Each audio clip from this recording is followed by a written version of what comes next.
We are tonight's entertainment. What the fuck is this, Chet? This is a tasty burger. Were you rushing or were you dragging? You like Huey Lewis on the news? Is this your homework, Larry? Why did you spill your beans? Welcome back To the film scoop. to the film scoop. You're either scooping or you're pooping. That's what I say. I've got. And a we're not feeling- pooping. If you're catching Yeah. my drift. Yeah. My pants are up, which For is now, a red alert that I could be pooping, but not. you this have time. been known to poop while wearing pants. Yeah, pants A on. time or two. Pants on poops. That's I've shit my pants a couple times. if you know what I mean. Yeah, if you catch my drift. Oh man. It's been a pretty solid week. Last episode we had some buddies on the pod. Alan and Will, we talked about DC. The boys. And that was a fun episode, so I hope all the scoopers enjoyed it. Yep. Hopefully we can get some more guests on in the future, talk about some cool things. But we got a pretty chill week right now. No big releases yet. We'll dabble in some Argylle. That's the big ticket for the week. Oh yeah. But we'll talk about our watch list, what we've been doing. And, first we got a little bit of sad news about our dear friend Carl Weathers. Yep. He has passed away. R.I.P. And that made me very sad. It did me too. A lot of times, this might sound bad, but a lot of times you see a tweet of blah blah blah's passed away, and most of the time I just go oh, and then I move on, and I don't think about it again. But there's some people that just feels like they should never die, and Carl Weathers is one of those people. Well, what it is like it's catching up to us. Like a lot of the people that my parents grew up with are like they would react when someone like passed away, and I'm like, I don't know who these people are. Yeah. But now we're the ones. Oh, you have no idea how bad it's gonna get. Yeah. I'm gonna be, hopefully I make it to like my 60s, and then they're gonna be like, oh, Jake Gyllenhaal passed away. I'm gonna be like, what the fuck are you talking about? Yeah. Jake Gyllenhaal's 35. Yeah. What do you mean he's 86? I don't know. You're talking crazy right now. If I get up to my 60s and someone tells me like, yeah, Ryan Gosling, it's over. You can just pull the plug on, my heart monitor. I'll have a heart attack. I'll fucking keel over right there. Yeah. So, rest in peace to Carl Weathers. And I think if there's ever been a good time to do it, now's the time to do it. So I'm gonna go ahead and.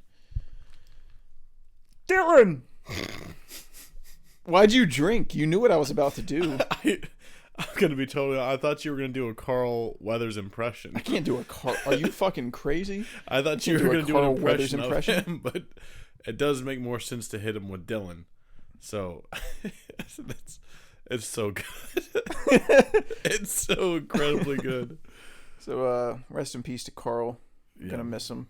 And he was like still acting too. He was in The Mandalorian. Yeah, he was still. Like, he wasn't just still like pretty retired hot and- too. Oh yeah, I mean that goes without saying. Like, dude, he was Combat Carl in Toy Story 4. holy shit! Like, he was still in his prime. Yeah. So that fucking sucks. But moving on, that's about all the news we've got, other than Timothée Chalamet saying that Denis Villeneuve and Christopher Nolan are tied for his favorite directors. Just like me. Yeah. I mean, he's a Chad. I mean, what more can you say here? That just proves, he's an average guy dealing with normal guy problems. Who is better, Denis or Nolan? Like, it's the question. He puts his pants on one leg at a time, just like all of us. He's He just an pours his average milk Joe. in his cereal first, just like us. Yeah. No, he's I mean, just if there was any question about how big his penis was, there's no longer a question. Yeah. He's cleared the air. Yeah. He dropped the pants. Not He only dropped trout. not only am I cool as shit, but I also like cool shit stuff. Yeah. double cool. Yeah, so fuck you. And I guess double cool equals hot because Man. that guy's got a face on him. Attractive fellow right there. Yeah. But yeah, we'll get into some trivia. I'll go first. All right. As always. Who directed Talladega Nights? Oh my god. I'm gonna let you know right now. I can't think of his name. What else did he direct? Didn't he The also name's do, the problem. Didn't he also do Step Brothers? It's not the same guy. Mm-hmm. Yeah.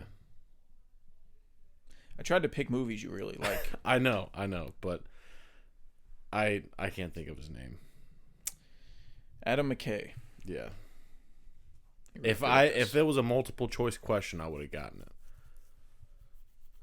Yeah, well, we don't really do that. I'm just saying. I knew I wasn't gonna be able to think of his name. All right. Who directed Children of Men? That was.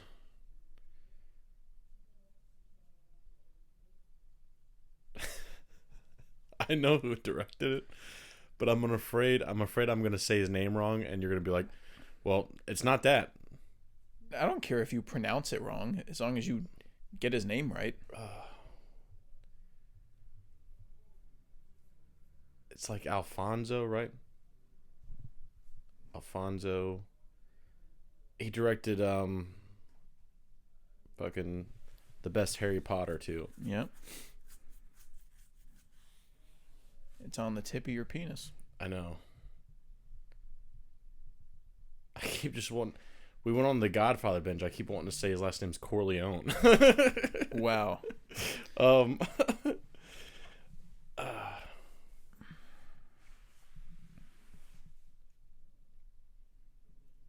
You're really bad at trivia. Yeah. I was really close. Alfonso Cuarón. Cuarón. Yeah, I knew it was close. Yeah. Alfonso Corleone. Yeah. That. At least I could kind of tell. You kind of knew who he was. Yeah. You just couldn't get the name right. Yeah. You were nowhere near Adam McKay. You're just like, No, I know he directed other movies that yeah. I like, but I don't know his name. Yeah, I couldn't have thought of. No, Adam I McKay. thought the first two would be easy, so the third one's really hard. I don't think Ooh. you'll get it, but Okay. maybe you'll surprise me. What is the name of the company responsible for the creation of Skynet and Terminator 2 Judgment Day? I don't know that. I thought the company was Skynet. No, the Skynet's the division. A division of the company. Yeah. And Is he it says the something- company's name when Arnold reads out his full name, like his model name. Is it Cyberdyne? It is Cyberdyne. Oh. Cyberdyne Systems Cyberdyne Model Systems. 800.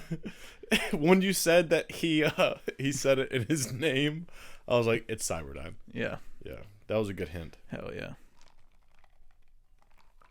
All right. Well, you have any trivia? I do have trivia. Hell yeah. And I have 3 as well. You have any toughies?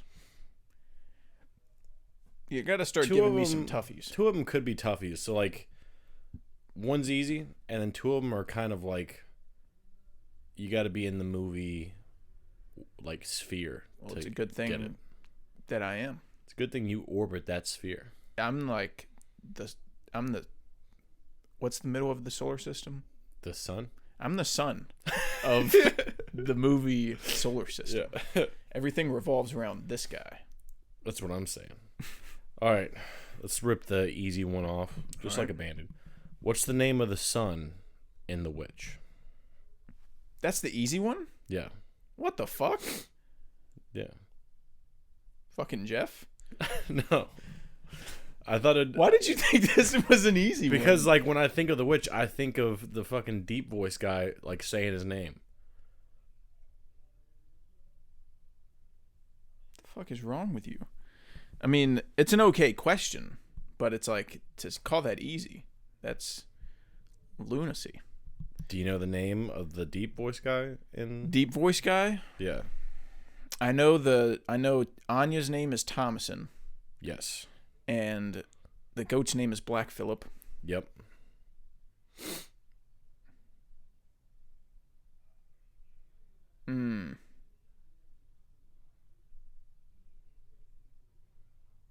I don't think I know either of the men's names. Well, we don't have to worry about that one. We'll go to the other two. Maybe you'll know the other two. I mean, tell me the answer. Do you want the answer? You want me to give it to you? I'm done. Caleb. Yep. Caleb's the name of the son, and William's the name of the dad. But when I think of the dad, I think of Caleb. Caleb. So I can't even do it. So you knew that answer without looking it up? Yeah. I knew Thomas and Caleb. I couldn't remember the wife's name. I think it's like Kitty or something. That was Catherine. a pretty insane, Catherine. easy question. I'm not going to lie. We'll thought- see what the scoopers say. Y'all can let us know, but I feel like that's an absurd, easy question. Like, Maybe I it's asked you just- who directed one of your favorite movies, and you asked me what's the name of the third most important character in a movie you've seen twice. I thought you liked the movie. I do like the movie. That's It's just all right. crazy. I thought you liked the movie. That's what we're doing. All right, awesome. Okay. All right. Now this is like, you got to be in the behind the scenes of movies to get. But, what famous director was in talks to do a Star Trek movie at one point? Quentin Tarantino. Yeah. I didn't know that. That one I was like, that was crazy. Came up and I was like, whoa. I don't know how a Quentin Tarantino Star Trek movie would pan out. I mean, I think it'd be awesome. I'd think love it'd for be him cool, to do too. sci-fi, but apparently he's doing one more, and it's set in the 70s, so there goes that dream. He really likes his 70s stuff. He's quite a fan of those 60s and 70s, that Quentin. And it was just announced that he cast Brad Pitt in the movie Critic. So that's pretty fucking gnarly, if you ask me. Just keep getting Brad. Like, simple as that. Yeah. Got it. He's not gonna stop at 10. There's no fucking way. I hope he's yanking our penises. That man breathes movies. He is way too much of a nerd to not want to make movies. If he ever goes to the hospital when he's old, like he's an old man and he needs to be hooked up to tubes, instead of putting like blood in the little tube that goes into his body, it's just gonna be a VHS tape. Yeah. He's gonna be all digital. Yeah. His fucking his veins are gonna be pumped with fucking film. Yeah. Like, I don't think the guy's gonna be able to function without thinking about movies he's gonna make. Yeah. So he's saying, I'll write books, I'll write plays, I'll make TV shows, whatever. Fuck all that. No, Yeah, he's just such a like, he takes such care of his filmography, and he doesn't he's thinking about how other people are going to look at his filmography when he's retired, and how some directors have stinkers, especially when they get old. Yeah. And they make stinkers. And he wants to have like a perfect filmography, but I think he'll get to a point where he's got his 10 movies and he's going to say, well, fuck what they think. Like, if I make one more and it's bad, I don't care. Like, I want to make it. Yeah. It does seem weird that, like, Quentin has his whole persona is like, fuck what you think.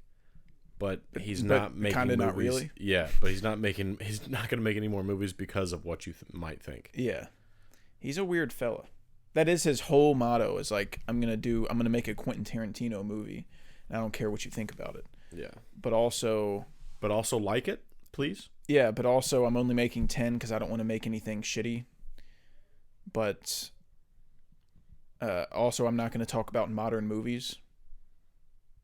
I will. If you ask me about a modern movie, I will refuse your question. You heard it here first, folks. Quentin Tarantino is fucking weird. Yeah. He's a weird guy. Newsflash. Yeah. Fucking extra. Fucking Quentin Tarantino's an odd fella. Yeah. He's not a normal guy. I'd appreciate it if you'd stop saying odd shit.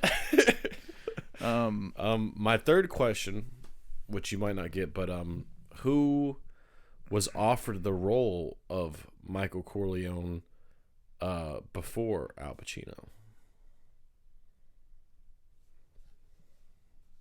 Are they in the movie at all? No.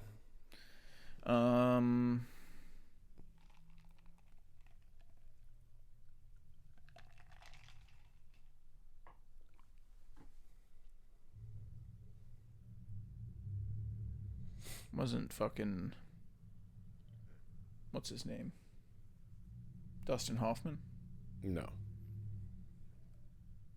I don't... Is it De Niro?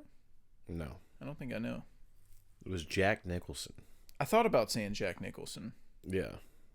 But I thought Michael Corleone had to be Italian. So it kind of wouldn't make sense. I guess their idea was to just slick back his hair and make him talk like this. Well, Al Pacino's not Italian. But I guess he just kind of looks Italian. Yeah. He looks like... Al Pacino's like really... He's like really ambiguous. Yeah. He can be in... Dude, like the first time I saw Scarface... I didn't know who Al Pacino was. Like, I hadn't seen his other movies. Mm-hmm. So I just said, oh, they got a Cuban guy to, like, play this drug lord. Yeah. Like, he does a perfect Cuban accent. Yeah. Maybe that's not a real Cuban accent. Maybe people don't actually talk like that. But whatever accent he's doing is, like, perfect. Yeah. And it's crazy. The like, Cuban, the Italian, and then in, like, Serpico, he's got the long hair and the beard. Mm-hmm. He could go in any way. Yeah. He's a demon. That's all your trivia? Yep, that's all my trivia. All right. Real quick, my song of the week is Road to the West by Seatbelts.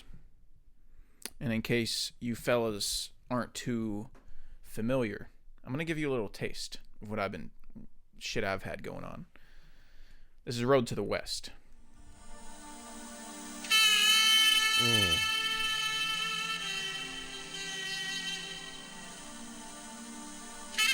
Oh. Your pants wet yet? Oh, yeah, they were, dude. Okay.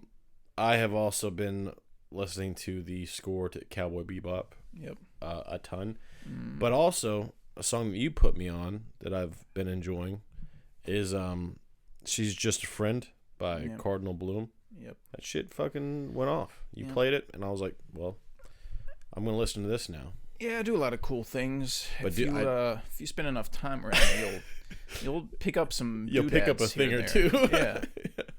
But that song, and then like Fish Tank or Tank, not Fish Tank, Tank. Fucking every morning. Like how else do you start your fucking day? Pumped up I get, dude. When I show up on the job site. God bless. When I fucking go and blaring that. 3, 2, 1, let's go. Oh my god, dude! I'll do 6 hours worth of work in 30 minutes. Yeah. I guess we can go ahead and talk about the old Beeb. Yeah. The old Bop, because it's about the time we get into our watch list, and it was on my watch list fucking last week. Yeah. And now Carl has seen it. So Carl's got to tell us what he thought. I guess I actually have a fourth trivia question. What has 2 thumbs and likes Cowboy Bebop? These guys. This guy. Fellas. Yep, these fellas. Yep. Cowboy Bebop is phenomenal. I gave it a 5 out of 5. I saw your review on it, and I feel the exact same way. I feel like we started at the tip instead of at the balls, so now like all the good stuff is at now, like, best case scenario when we watch an anime, like best case scenario we're getting Shaft. Yeah, because we're never reaching tip again. No. Tip's over. That's ship sailed. Yeah.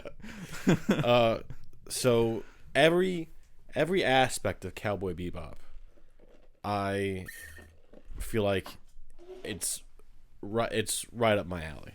Yep. The visuals are incredible. The world that's built is so interesting to me. The fact that they're bounty hunters in space. Number one, that's cool. But then they have a TV program to show them like high ranking bounties, like bounties of the week. Yeah. And it's like themed like cowboys. Mm-hmm. That's awesome. Like, yeah. The fact that crime has spiked to such a degree in the future that the actual like government like created this program for bounty hunters to help them stop crime because there's too much crime for them to stop it themselves. Yeah. So they like outsource they like delegate the work to bounty hunters if they want to take the deal. Yeah. And that's bizarre. Yeah. I mean, that's such a cool concept and something that's not like that far out of possibility from happening in the future. It's so badass. Yeah. And then the characters too. Obviously, the favorite, Spike. Jet. Oh. Yeah, Jet's the boy. Jeff's that dude. Spike's my favorite. I figured it would be. Wow. But actually, Jet's, Edward's my favorite. take it easy. Take it easy, pal. Actually, Andy's my favorite. Whoa. Now you're cooking with grease. Now we're talking. Andy's the coolest guy ever. Stop right there, Teddy Bomber. I know that's you, Teddy Bomber. You're not fooling anybody.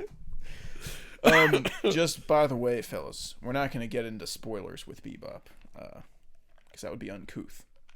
So if you haven't seen it, don't worry. Yeah. But yeah, the characters, there's not a single bad episode or episode that feels slow, with maybe the exception of don't say Toys in the Attic. It's at the Fly episode. Yeah. That you told me. Yeah. Fuck that you. one. I love Toys in the Attic. No, I like that episode, but I could see maybe an average goer saying that was probably a weaker one. But I still enjoyed it. I still enjoyed the series as a whole. The only thing that I think the only other anime I have higher than it right now is The Last Airbender. And I think it's because the ending to Cowboy Bebop, again, without getting into spoilers, but it doesn't feel as climactic as the ending to The Last Airbender. I haven't even seen Last Airbender, and I definitely would agree with you. Yeah. I don't think the finale of Bebop is like the peak of the show. Yeah. Like, I think it's good, and I think it's a good finale, and it's somewhat fulfilling, but it's not. I think it just got hyped up so much for me. Everyone always says last 2 episodes of Bebop is like the best. You're gonna come in your pants. You're gonna shoot a rocket out of your pants. And I watched it, and I was like, yeah, that's what I thought would happen. Like, yeah. Nothing it's really crazy good. happened. Yeah. It doesn't really feel like you're watching a series finale. Yeah, it feels like an episode of Yeah. the show, and then it just doesn't come on again. Yeah. And so that's fine, but I think what makes the show great isn't the finale; it's the build up and the journey, and how you find out more about these characters every episode, and it's like a slow just train that's like building steam throughout the whole season, and it doesn't build up to anything really that crazy, but that's okay. Yeah. Like, because the ride is what it's about. It's not about the destination. It's about the journey. And every episode kind of builds on the characters, and they'll add something really tiny in. Like, you'll learn more about like these characters and like their personalities and how they think. But they'll do just like one little thing. Like Spike's a good example of like he'll do like one thing in an episode, and you're like, oh, Spike, come on, pal. Yeah.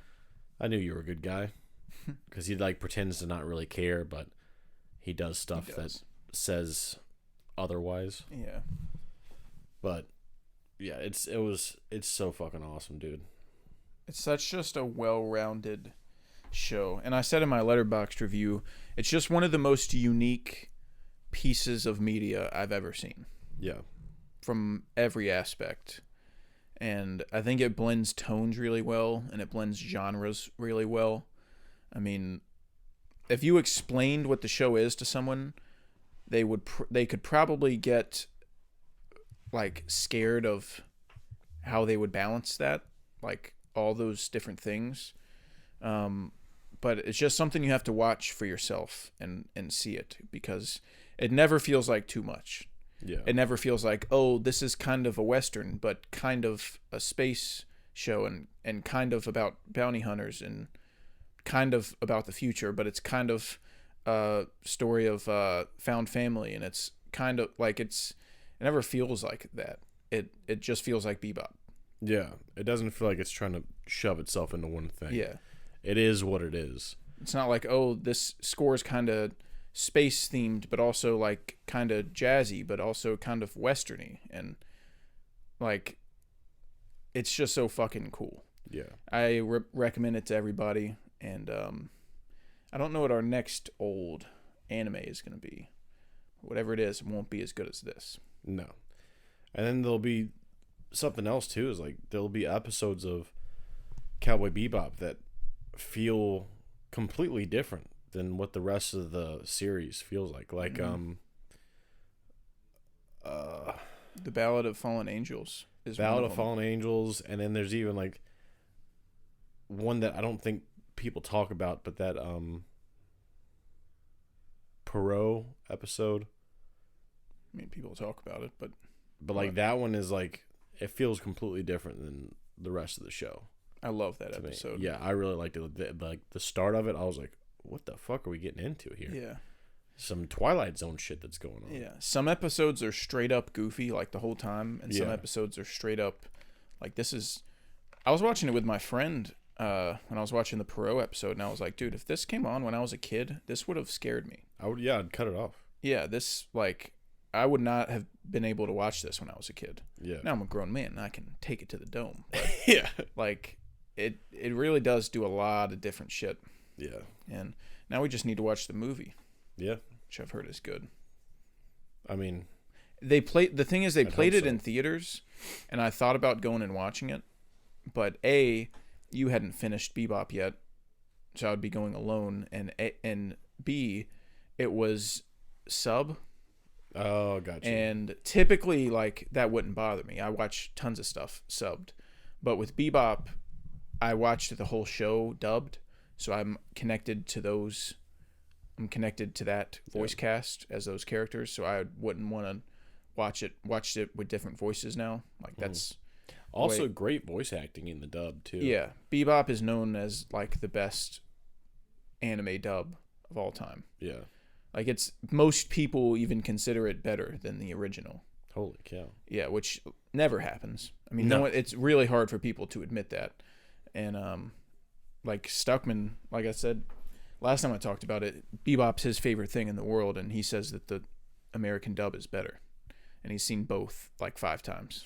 Heck yeah. So, but yeah, so I wanted to see it in theaters, but I didn't want the sub, and I figured I would just wait for you to finish and watch it at home. Yeah. So, yeah, we'll be tuning into that pretty soon. Oh yeah.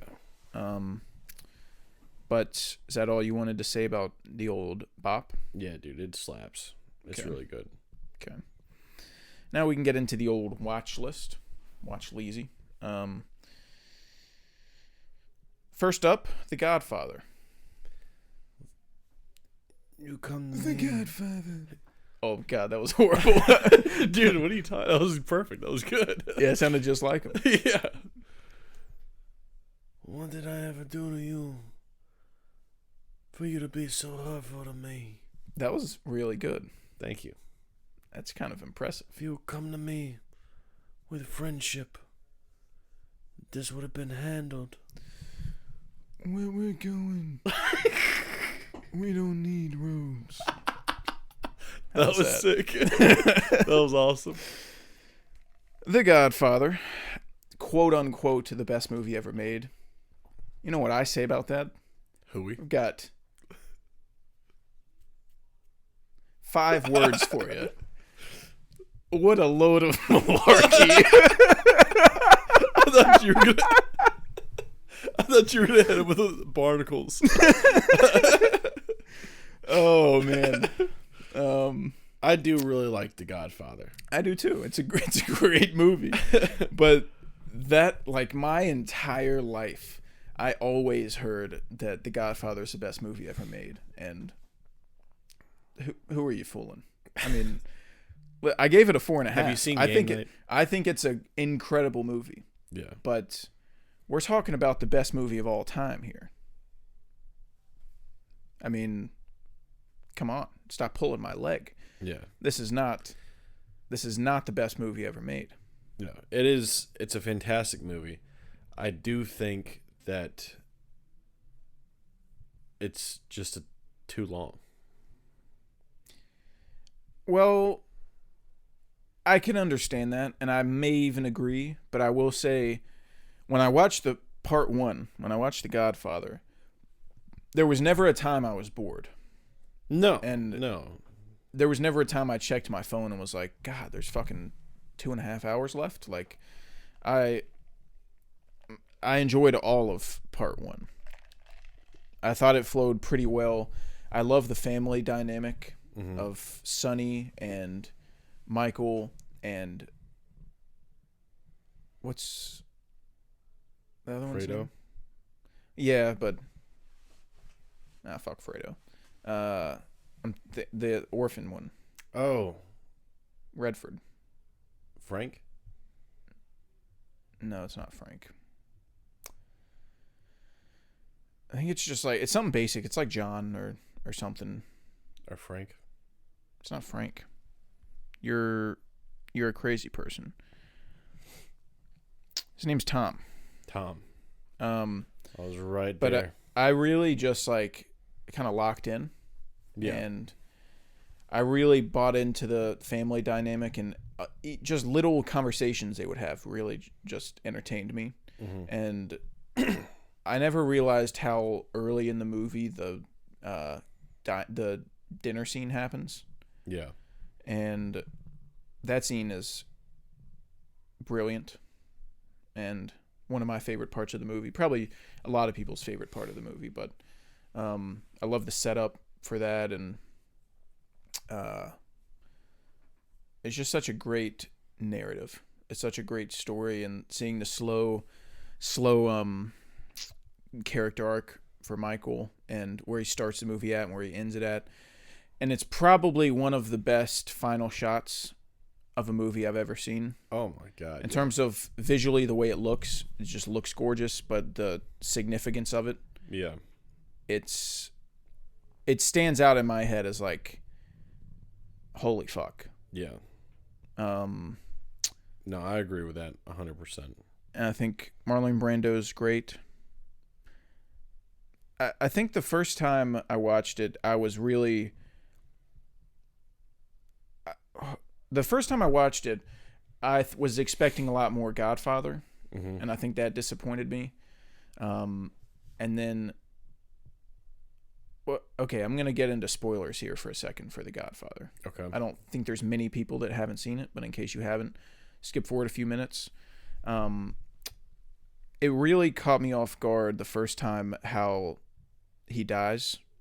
It did me too. Because a big part of the movie is him, like, people attempting an assassination on him, but he ends up recovering and being okay, and then he just dies from a heart attack in a garden. With an orange in his mouth. Yeah, and it just felt so, like, random. And I was like, so what was the point of all this? Like, if he was just going to die anyways. And I didn't think like that the second time I watched it. I was just like, the second time I watched it, I was like, oh, this is not at all about The Godfather. This movie's about Michael. Yeah. Like, I don't know why it took me a second watch to realize that, but once you realize that, you start to appreciate the movie a lot more. Yeah. And I really liked it a lot more this time. Things started to make more sense. I remember the first time I hated the section of Michael in Sicily. I just thought it was boring, and I was like, what are we doing here? Like, this is boring. And then this time I was like, oh, this is pretty fucking sweet. Yeah. And then, like, what happens with Sonny, and I love Tom too. Tom's just the homie. Tom's pretty sick. Yeah. But it's an incredibly made movie. From all the technical aspects, obviously that goes without saying. But for me, it's like, it's a 4.5 just because it doesn't really get my juices flowing. And I think that may have to do with the runtime. I don't know. But I tend to reserve 5 stars for movies that make me feel something. Yeah. And that can be any emotion. That can be just my dick getting hard. Like John Wick 4. Exactly. John Wick 4 doesn't make me cry. But I just watch the entire time I'm watching it. I'm like, this is fucking awesome. Yeah. I love every second of this. My wee-wee's hard. Yeah. Or it can be a movie like Little Miss Sunshine that really just like has an impact on me. Just sweet. Yeah. Or The Dark Knight Rises. That's like the same with John Wick 4. Just gets my fucking juices flowing. You shed a tear for Rises. Oh, I shed 3 tears every time I watch Rises, 3 different times. So I tend to reserve comedies like The Nice Guys. Like, yeah, that is the best comedy I've ever seen, and it's a 5-star because it has that effect on me. Yeah, it has the desired effect, and I completely get why most people have it at 5 stars, but for me, it's like I respect it as a movie, and I do like it a lot, but it's just not there for me. I can't put it on the same level as I put my other 5 stars. Yeah, no. So I agree with you. I think a lot of the only thing keeping it from a 5 for me is just I think the runtime, and then what kind of goes hand in hand with the runtime is rewatchability. Like, I'm never like, ooh, let's put on The Godfather. You know, well, you have it at a 5, huh? You have it at a 5. Do I? Sure do. I thought I had it at 4.5. Might have to lower it. Caught you in the act. You caught me. No, if I have it at 5, I'll have to lower it down. But yeah, the runtime and then just like rewatchability. I feel like it's rare that I'm like we should rewatch The Godfather. You know what might have made this a 5 for me? What's that? If 85% of the wedding at the beginning wasn't in the movie. Yeah. Holy shit, that's a long That's segment. what I'm talking That's about. like 30 straight minutes of wedding. Yeah. Holy fuck. There's like bits and sections, the wedding sequence at the beginning, and then there's like other sequences throughout that you could just trim just a touch off of. I feel that a lot more so in part 2 than I do in part 1. I feel like most of part 1 is pretty tight, and there's not much that you can cut out. Maybe some Michael Sicily stuff, but I didn't notice really anything where I was like, oh, this should have been cut. Yeah. But we can go ahead and move on to part 2 because we watched that right afterwards. 2 feels heavy. I like 1 significantly more than 2. I agree. And there are things about 2 that are really fucking great. But I think that runtime is absurd. Yeah. I think it's an absurd runtime. And not one that feels earned. Like, not... Maybe that's not the right word, but... You know, there's 3-hour movie. Like, it's not that long compared to other long movies. Yeah. Like, The Godfather Part 2 is 3 hours and 20 minutes. And Oppenheimer's 3 hours. Yeah. So it's only 20 minutes longer than Oppenheimer. But Oppenheimer flies by. Yeah. It feels like 2 hours. So I think The Godfather really doesn't feel like that at all. The Godfather 2. Yeah. I think it really has trouble getting along. And I think it's because they're just trying to balance so many different things. As much as I think the Robert De Niro Vito backstory is great, like everything shown in that whole backstory is amazing. And I enjoyed all of it, but I look back on the movie and have trouble seeing how it was necessary. Yeah. And I think it could have been a better movie if it was just 2.5 hours of straight just Michael dealing with running the family. Yeah. And like his insecurities about who he can trust and who he can't, and like I thought that would have just been better. Yeah. Because even though a lot of it's weird. So the De Niro section, I thought most of it was like pretty necessary and straight to the point, and there wasn't too much lingering around in that section. But there was a lot of that in Michael's section. There was a lot of just, what are we doing? Like, yeah, I'm bored. I'm fucking bored right now. But the De Niro section, like, even though it's great, it just adds so much to the runtime that it makes the Michael stuff feel even longer and even more dragged out. Yeah. So even though I do think the Michael stuff should have been trimmed, like if you just remove the De Niro stuff, like, it would have probably been 2.5 hours of Michael's story, and that would have been like, It's a way that would have easier been pill to fine. swallow. Yeah. Yeah, that would have been fine, because there's a lot of stuff in the Michael story that's amazing. Yeah. That I won't get into because of spoilers, but Al Pacino's fucking incredible. I was gonna say my favorite part about The Godfather 2 is Al Pacino as Michael. Give me a death stare, Dude, Mike, 1 and 2, like those movies as a pair, like he's fucking ridiculous. Yeah. And everyone knows who Al Pacino is. Everyone fucking knows who that is. And he has a very distinguished look. But when I'm watching the Godfather movies, I see Michael Corleone. Like 1,000%. he does something with his face, with his expressions, and the way he gives dialogue that it does not feel like Al Pacino at all. Mm-hmm. And I know part of that's probably because once he got a little older, like his voice got all gravelly, and probably because he was doing a bunch of drugs or something. And as Michael, he's younger and he's a lot more soft-spoken, which we're not used to seeing and hearing. Like his voice in Godfather 1 and his voice in Heat are vastly different. Yeah. I'll say. So I know that probably has something to do with it, is that we're not used to hearing him like that, but he's fucking incredible. Yeah. Like one of the best, those two movies together, like one of the best performances I've seen from an actor. Oh, yeah. And it's really making me want to do like an Al Pacino deep dive, because his filmography is crazy. I just watched Heat. I just watched the first 2 Godfathers. I've seen Scarface once, and I'm not big on Scarface, mainly just because of the runtime. I think it kind of drags. But his performance in Scarface is ridiculous. He's incredible in Scarface. I've heard so much about Carlito's Way. I want to watch that really bad. Yeah. I've heard a lot about Dog Day Afternoon and Serpico. Like, there's just so much shit I want to watch from him now. The guy's crazy. Jack and Jill. The guy's nuts. We can watch the Dunkachino commercial. Yeah. Or we can watch Once Upon a Time in Hollywood. Oh my god. Wham!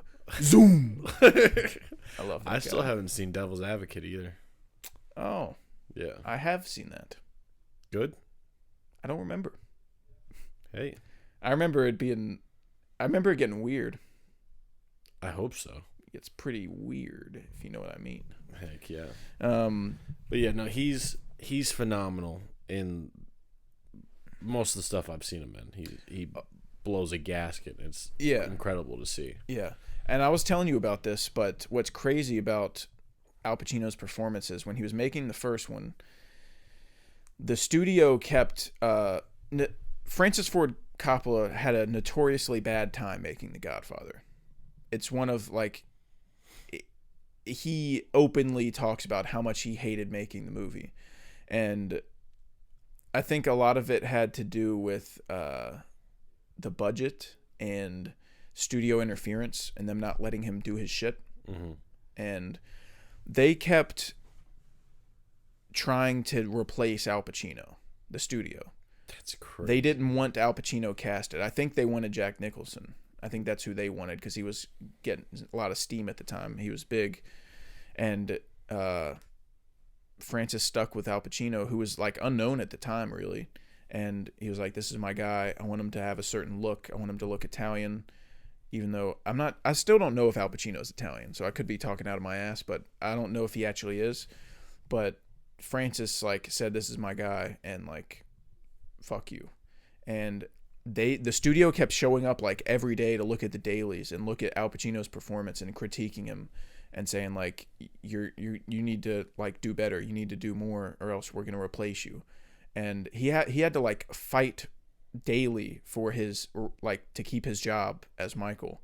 And he was trying to explain to them, like, they kept saying he looked like emotionless, and he looked like withdrawn, and it was he was phoning it in and stuff. And he was like, dude, I'm playing a character, like that's who Michael is, like I'm trying to do my shit here, like there's an art and you guys have no idea what you're talking about. So That's just bizarre to me that That's so, one of the best so performances of crazy. all time, and the studios were like, Yeah. what's going on here? Yeah. Like, God, some studio heads are just so fucking clueless, dude. Yeah, dude. They have no idea what they're doing. Absolute morons. There's a whole book written on the production of The Godfather called Leave the Gun, Take the Cannoli. Yeah. And I want to read it because I don't know exactly what all happened on the filming of The Godfather and why Coppola hated making it so much.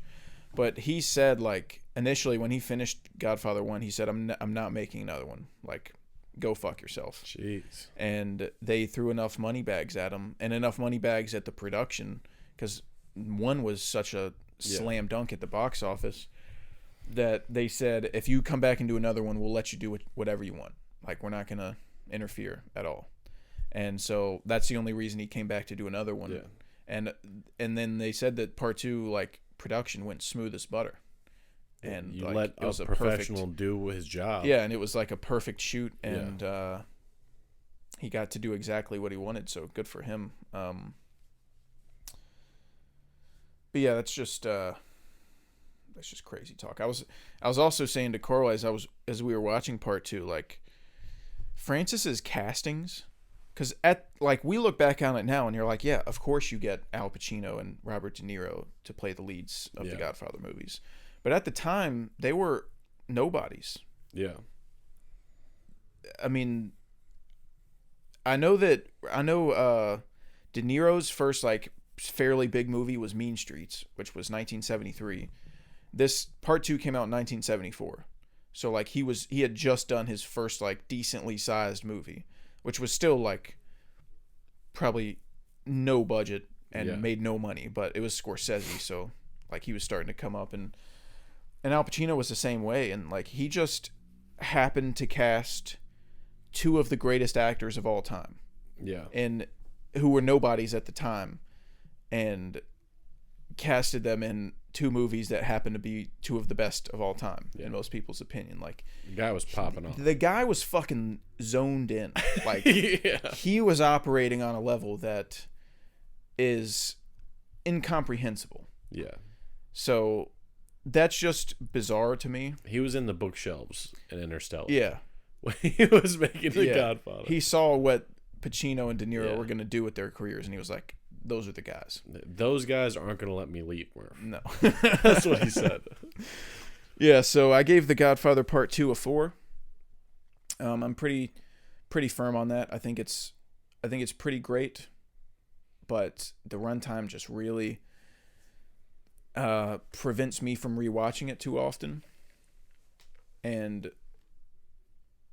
I mean, I say runtime, but it's more just the pacing. Like, if a movie's good, I don't care how long it is. You can add 20 minutes to Oppenheimer, and no complaints are coming from this guy. Yeah. So it's not the runtime. I take back what I said. It's the pacing. Yeah. And that's what people normally mean when they say the runtime. Like people are complaining about Argylle's runtime because it's like 2 hours and 20 minutes, which is longer than you would think an Argylle movie would be. Yeah. But the problem isn't the runtime. The problem is the pacing. And that it doesn't need to be that long because there's not enough. Like, there's not enough to do. Yeah. Typically, that's all, like, if I say a movie's too long, then it's probably just there's dead zones in the movie. I mean, there's a saying that there's no such thing as a good movie that's too long. Yeah. And like, they're kind of spitting with that. Yeah. Because, I mean, I guess you could say like, there's great movies, but there's like a section of it that you just think could be removed and it could make the pacing a lot better. But all of my favorite movies, you can add as much time as you want to them, and I wouldn't see that as a bad thing. Yeah. If The Batman was 4 hours, that's just an extra hour of me coming in my pants. Exactly. That's no skin off my chest. Yeah. So I get what they're saying, but yeah, I mean, there's give and take to it, but no, I agree with everything you said for The Godfather too. I mean, The Godfather 1 is kind of has a slow start with the wedding, but once you get into it, Like I'm invested throughout the rest of the movie. And then in The Godfather 2, there was a couple points where I was like, holy shit, dude, are we still going? Yeah, they spend a lot of time on the whole Roth storyline. Yeah. What's his name? Hyman Roth. Yeah. And Michael almost like, he goes to these like diplomatic meetings, which is like weird. Yeah. What the hell is going on? It feels like when you're watching like Attack of the Clones, and you're like, I'm supposed to be watching a Star Wars movie, and we're talking about goddamn trade routes. Yeah. Like, I don't care about all this phooey. Yeah. I want to see some cool shit happen. And then you go to the Godfather movie, and you want to see some mafia shit, and you want to see some guys get people getting stabbed in the back, and all this like mental warfare, and then it's just him at fucking meetings. Yeah. It's like, what are we doing? Like, it had such a strong premise to start off with like him trying to figure out who he can trust, and you know, pitting people against each other, kind of like behind the scenes. Like, that was really cool. And then that Roth stuff, dude, really took the steam out of my train, if you catch my drift. And him like, he told Kay at the beginning of part 1, like, I'm not a part of the business. Like, I know my family has a reputation, but like, that I'm separate from that, and you don't have to worry about that. And then him dealing with that in part 2, like, well, I fucking lied, and now I run shit. Yeah. So him trying to balance his family with like his business, and you know, that's all really interesting. But Hyman Roth, yeah, not as interesting. How about you pack your bags, pal? Get out of here. But yeah, that's what I have to say about Godfather Part 2. Yeah. Pretty good movie. Yeah. I mean, Malignant's better, but Malignant is just chef's kiss. Yeah. Dungeons and Dragons is better. And I'm not saying these as jokes. I'm listing movies that I have at a 4.5. So, like, by statistics, they are better in my opinion. They're better films. Are you saying Malignant's better than Godfather 2 or 1? Yep, 2. 2, yeah. Because I have 2 at a 4. So, Surf's Up, better. Oh, yeah. That's what we should title this episode. How about you take it easy, dude? Of course Surf's Up. Surf's Up better than Godfather Part 2. Yeah, it's good. Yeah. It's a movie. Yeah. It's a movie. Next up, we watched Argylle. Yep. We found out who the real Agent Argylle is, which I already knew not who you because Discussing Film spoiled it on Twitter. Nice. So that's awesome. We got to get you off of Twitter, man. We need to get you on Twitter. No, dude. Yeah. That sounds like the biggest nightmare ever. That's how you. Do you know how many times you come home with like your day ruined from something getting spoiled on Twitter? Not very often. You're like, oh, when's we the gotta last time watch that it. happened? We got to Argylle. I already explained that situation. That wasn't supposed to be a twist. Yeah, but you'll be worried that things like if we don't watch something immediately, that things will get spoiled for you on Twitter. Yeah, but I can like, just delete it problem. if I'm worried about that. That's the benefits of having Twitter vastly outweigh the negatives. Says the guy that doesn't know the director of his favorite comedy. I know Twitter's not the stuff that I need. Yeah, because you're fucking Amish. I have YouTube. I'll watch YouTube videos. That's all you need. Not enough. That does not keep you. If I didn't tell, dude, you would have no idea what's going on in the movie world if I didn't keep you updated. You would have no fucking clue. Yeah. Hear it through the grapevine. You know. What grapevine? Who do you talk to about movies? Word of mouth on the streets. I'm out here. What are you talking about? They come and tell me things. Oh man. Yeah, you're pretty off the grid. Yeah. You'd be a lot better at trivia if you were not off the grid. Probably. But anyways, anywho, Argylle. You knew who the real Agent Argylle was? Yep. And they didn't really like make it very difficult to guess either. I feel like in the opening scene they kind of, if you've ever seen a movie before, then you know like you know exactly what they're doing. Yeah. Like it's pretty obvious from the opening scene what's happening. Yeah. They try to do like, they try to set it up to where there's like 3 twists, and they try to make it to where like you don't know what's coming. Mm-hmm. But it's like, you know that's not it, and then it also kind of gets like a bit annoying. Yeah. I told Carl when we left this movie that I think I've just discovered that the genre of movie where there's a bunch of fake twists and like the whole movie is revolved around like twists and oh, it's this person, and oh, never mind, that was a fake and it's this person. Oh, never mind, this is the actual person. That shit never works for me.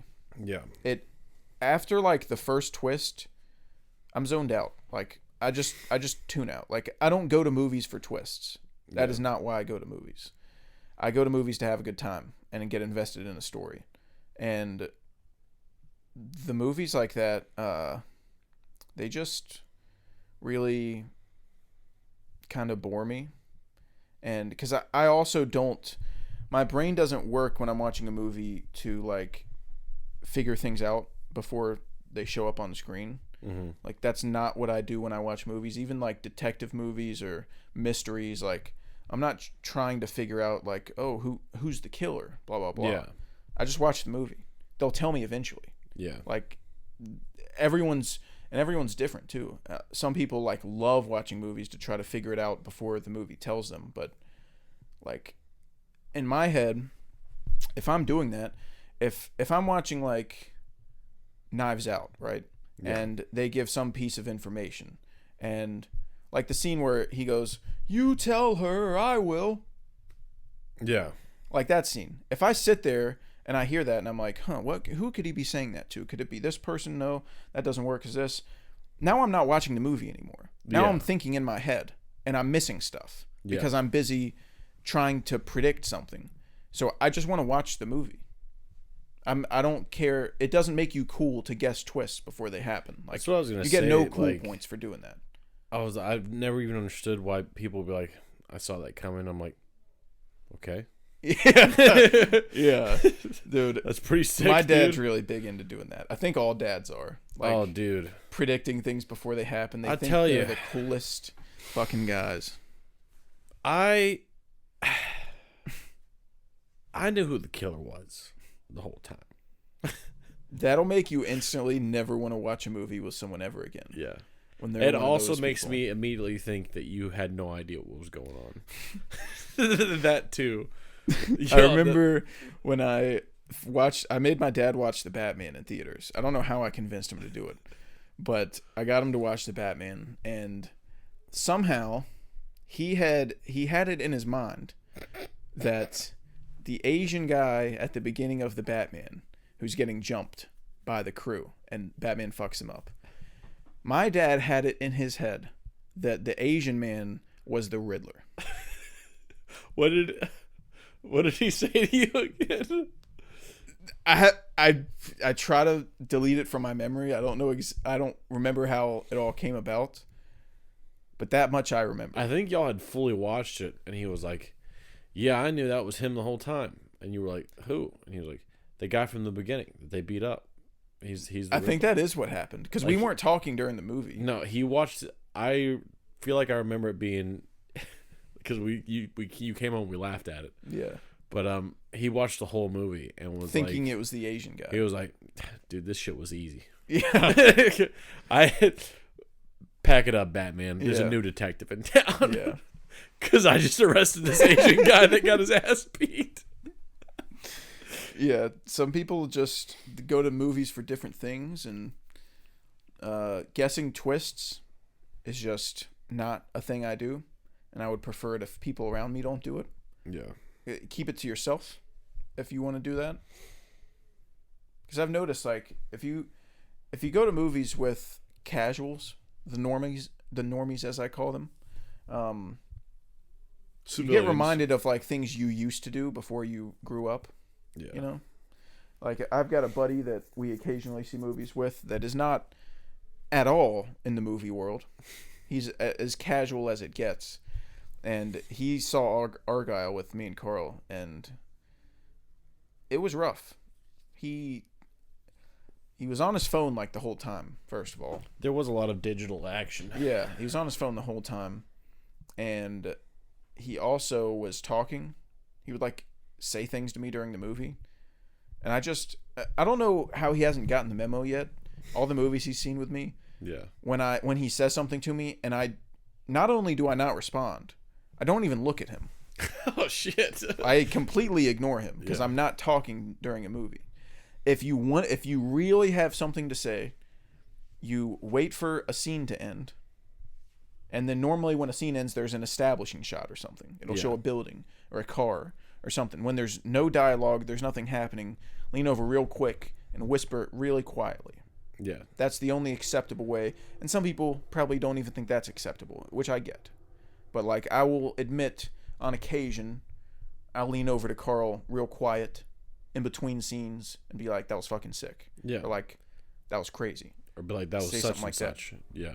Yeah. But like, No one can ever hear it. It's very quiet, and I wait for a scene where I know like Carl's not watching something that I'm interrupting. Yeah, I feel like we have a pretty good understanding of like when I'm gonna when jump it's okay. in here real fast. Yeah, because my friend would talk to me. He would make comments during scenes, like during people talking. Yeah. I'm like, dude, I'm watching a movie here, guy. Like, I could also hear this person's questions. Yeah, and you weren't sitting next to him. If you're talking in the theater, err on the side of this person's probably not going to hear me. Yeah. Just repeat yourself if you're too quiet. Yeah. And it's never anything worth saying either with him. Oh yeah.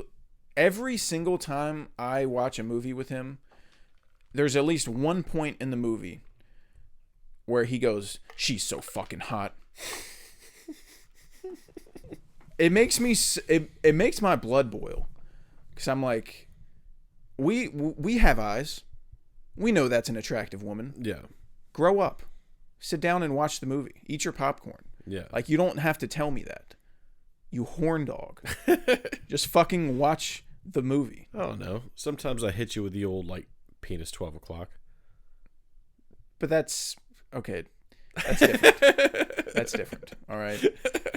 But he does that every time I watch it. And Argylle, he did it for Dua Lipa, which like I said, we have eyes. Yeah. We see Dua Lipa. Dude, I was doing we understand. Damn near the whole movie for Bryce Dallas. Yeah, that was. She can butter my toast. You know what I mean? That was crazy. Yeah. Then on top of that, I look over. Who's next to her? My boy Sam. Yep. You know, two hot people. I've got a big complaint about Argylle. What's that? Not enough John Cena. I agree with that. I was misled. John Cena is fucking awesome. You put John Cena on the poster. I show up, of course, in my John Cena shirt, and I get about 4.5 minutes of John Cena. I don't appreciate that. That didn't add up. No. Didn't add up at all. I feel like really give me less Henry Cavill, more John Cena. I agree, but I like Henry too. I like Henry as well, but I prefer John. If we're being real here. Yeah. I think John has more charisma as an actor. I think he's just kind of better. I know he's sort of one-dimensional. Like, you're not going to cast him in a drama. Yeah. But neither is Henry. I mean, they're both like of the same cloth, but I just think John's better. I think John's better at what he does. He does it better. And I guess that's a separate conversation, but I like Henry. I like him a lot as a person too. He's a really nice guy, and he's a dork. Oh and yeah. He plays League of Legends and Warhammer 40,000 and paints his little toys and yeah, he's a nice. I don't think he would appreciate you calling them toys. I don't know what they're called. I don't know either. He also Figurines. he also was a huge Witcher fan, like before he became the Witcher. God, dude, that like whole he read all situation. the books like multiple times and played all the games multiple times, and he was like a nerd, which is inevitably why he left the show, because he didn't get along with the writers because he knew the character better than them, and he would say, hey, we need to do this and this, and they would say no, and he's like, I don't want to portray this character anymore if you're not going to do it right. So a lot of people thought he left because of him coming back as Superman, which obviously isn't happening anymore because it was around the same time. Yeah. Him leaving Witcher happened like the same time as him coming back as Superman, so people thought he was clearing a schedule, but it had nothing to do with Superman. Yeah. It was like that was going to happen anyways. Yeah. That's so sad though. Like people, like he's really into that, and that's like the big time. The Witcher is like one of the people consider it like one of the best like games, books, like fantasy worlds, and you get a chance to portray it, and a bunch of like dumb idiots are telling you the wrong stuff to do. Like, that sucks. Yeah, that blows. Like imagine if somehow I got super hot and jacked and became Batman, and then I do like one Batman movie the right way, the way it should be done. Yep. And then the next movie they're like, yeah, we're gonna do all this now, and like we're gonna make you an idiot, and we're gonna do all this dumb shit. I'd be like, I'm not making movie, it. Like, there was just way too much detective stuff. I think it would be cooler if you were dumb. And we're actually also, gonna make Barbara Gordon the lead of the movie. Yeah. We're gonna make you her sidekick. We're also making the villain Condiment King. And you're also going to forget your utility belt in your other pants. You're also going to have a Batman credit card. And you're also going to have nipples on your suit. Yeah.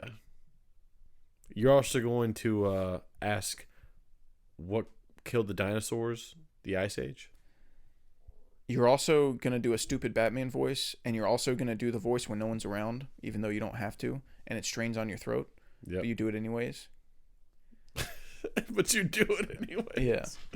That would be bad news. Like I would stand my ground, and I'd be like, I'm not going to be a part of a piece of shit Batman movie. Yeah.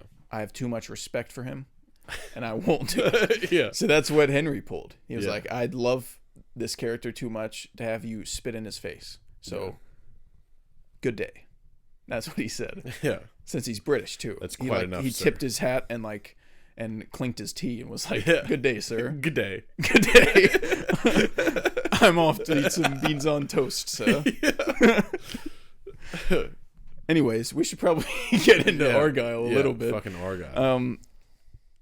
I think Argylle's getting a little bit too much hate. I know you're not like well versed in the whole.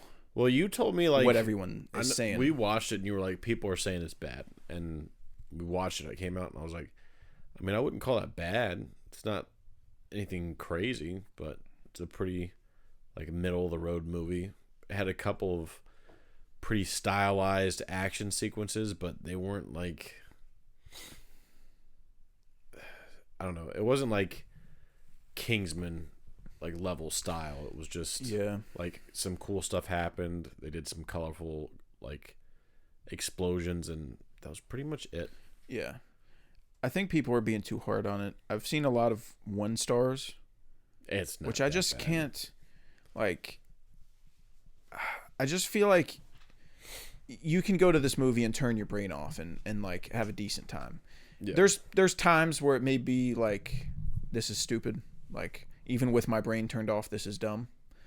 But I just watched so many like boring movies, like Insidious: The Red Door from last year. Like that's a 1-star movie. Yeah. Like that's hard to get through. This isn't, to me, I didn't find this hard to get through at all. I gave it a 2.5. I think it's completely fine. Yeah. It's not great, but it's not horrible. Just an average It movie. has some cool traits about it. It has some fun scenes. I love the scene on the train. I love the cast. Yeah. Bryce Dallas Howard and Sam Rockwell. Sam Rockwell is one of my favorite supporting actors in Hollywood. I think has so much charisma, and he always makes a movie better. Yeah. He's never once been in a movie and you say, oh, I mean, he was fine. Like every single time he's in a movie. And he'll fucking pop off sometimes too. Yeah. Like Green Mile, he's in fucking Green Mile? high speed. Yeah, dude. Really? Yeah, he's Wild Bill. I don't remember him in Green Mile. I remember him in TMNT. He's in TMNT? You guys should look that up if you haven't seen it. He plays like a teenager. Oh, in yeah, TMNT. I forgot. Yeah. Yeah, he is in really TMNT. funny. But yeah, no, Green Mile, he fucking pops off. Moon. 3 billboards, he's going nuts. Moon, he's 3 incredible. billboards. That's probably that or the Way Back's my favorite Rockwell performance. Yeah. I'm friends with the 3. We don't need to get into all that. Well, that's just such a banger. Yeah. Better than the Godfather 2, by the way. Just throwing it out there. Yeah, I love the cast. I've also heard people say the action was bad, which I would understand for one scene that involves oil. Yeah. I would, if you say that action's bad, I no disagreeing here. I understand what you're saying, but I think most of the action's good. I think the action on the train is good, especially the way it's edited. It's edited really well and it looks cool, and there's a lot going on. Yeah. And there's a scene in like I'm not sure what you would call it, like an apartment where it's in the trailer actually, so it's not a spoiler, but Sam Rockwell jumps up out of the floorboards, starts beating ass. Oh, yeah. That scene was pretty cool. I think my problem with the action is they did that flashing between one thing and the other thing, and that kind of broke up a lot of the action. Oh, that was like one of my favorite parts. It was cool, like initially when the situation was happening, but it happened a lot. So a lot of the action either happened off screen or they did those cuts to flash between the two things, and it broke up a lot of the action. Like it kind of felt, when you watch like the first Kingsman, I haven't seen the other Kingsman, but when you watch Kingsman and you watch that, like, Very different.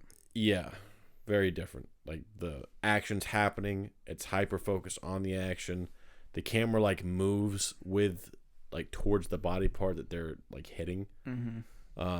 And the focus is the action, but when you add the extra cuts for that effect that was going on, which is cool, but it does detract from the action a little bit, and then there's just less of it overall.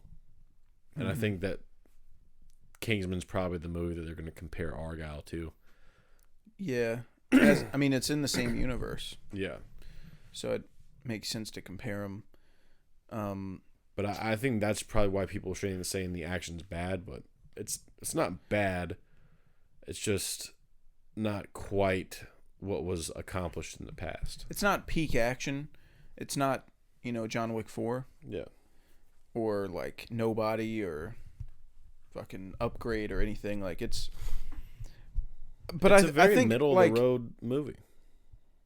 But I think if you're saying the action's bad in this, it's like, do you not watch a lot of like actual bad action movies that have the quick cut, jittery, like shaky cam bullshit where you can't see anything happening? Yeah. Like, he may do some things in this movie that you think is kind of lame. Like some stuff with gas and some stuff with oil. Like, you may watch it and be like, this is stupid. But at least he's trying something new. And he's trying to do something unique. And, I mean, I've just seen so many action movies that they don't even try anything like that. Everything is so basic and poorly shot and poorly edited.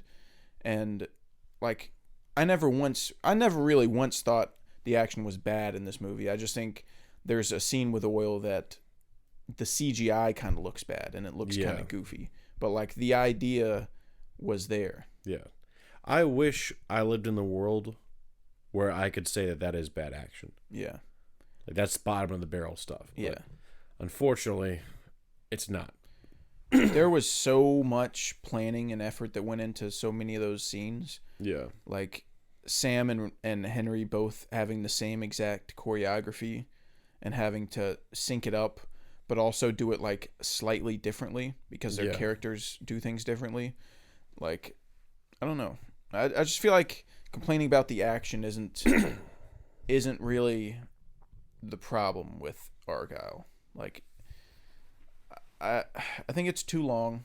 I think it's probably 25 minutes too long, but that's because like the second and third acts really drag, and it turns into this whole like reveal fest. Yeah. Like, oh, this is the real Argylle. This and then, character oh no, is this this, is and this this character and is this this. and this, and it just becomes an endless like. Can we just like wrap this up already? Yeah. And I want to see Sam Rockwell dance and then kick ass. That's all I want to see. Yeah.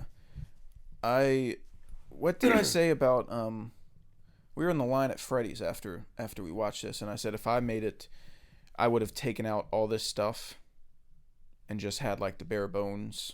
Yeah. Do you remember what I said? What I would take out? Because I'm having trouble even remembering what happened in this movie. I'm trying to think of what you said you were going to take out. Oh. I think you said you were going to take out her, like, trying to finish the book. Like, all the...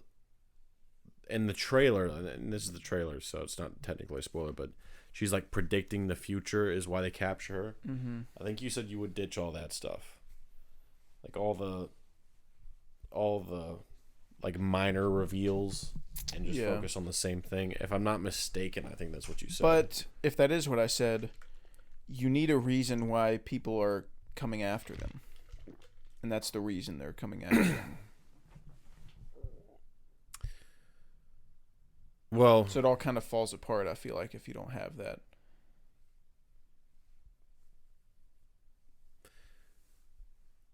I don't know. You framed it in the line that like, it would make sense, but I did. Whatever I said at the time made sense, but I just can't remember. Yeah. Basically, I would have stripped a lot of the layers off this movie. I thought there was way too much going on, and I think the concept of a writer that's writing books, that like happen to have been coming true because they have like a past life they don't know about because they had an accident and lost their memory.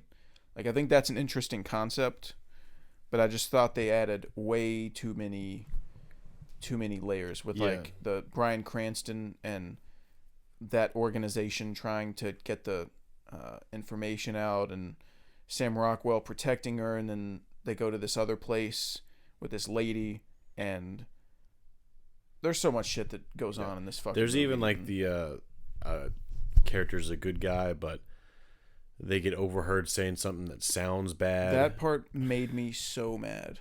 And then like, so the crazy part is, I don't think they ever even like, they never re-showed it to say what he was actually saying. Yeah, because like usually it's like, oh, I could see how that could be misinterpreted, but this was pretty like, he straight up said, okay, so minor spoilers for Argylle. I don't think anyone cares. Yeah. But he says Ellie Conway needs a bullet in her head, which is just an odd thing to say. Yeah.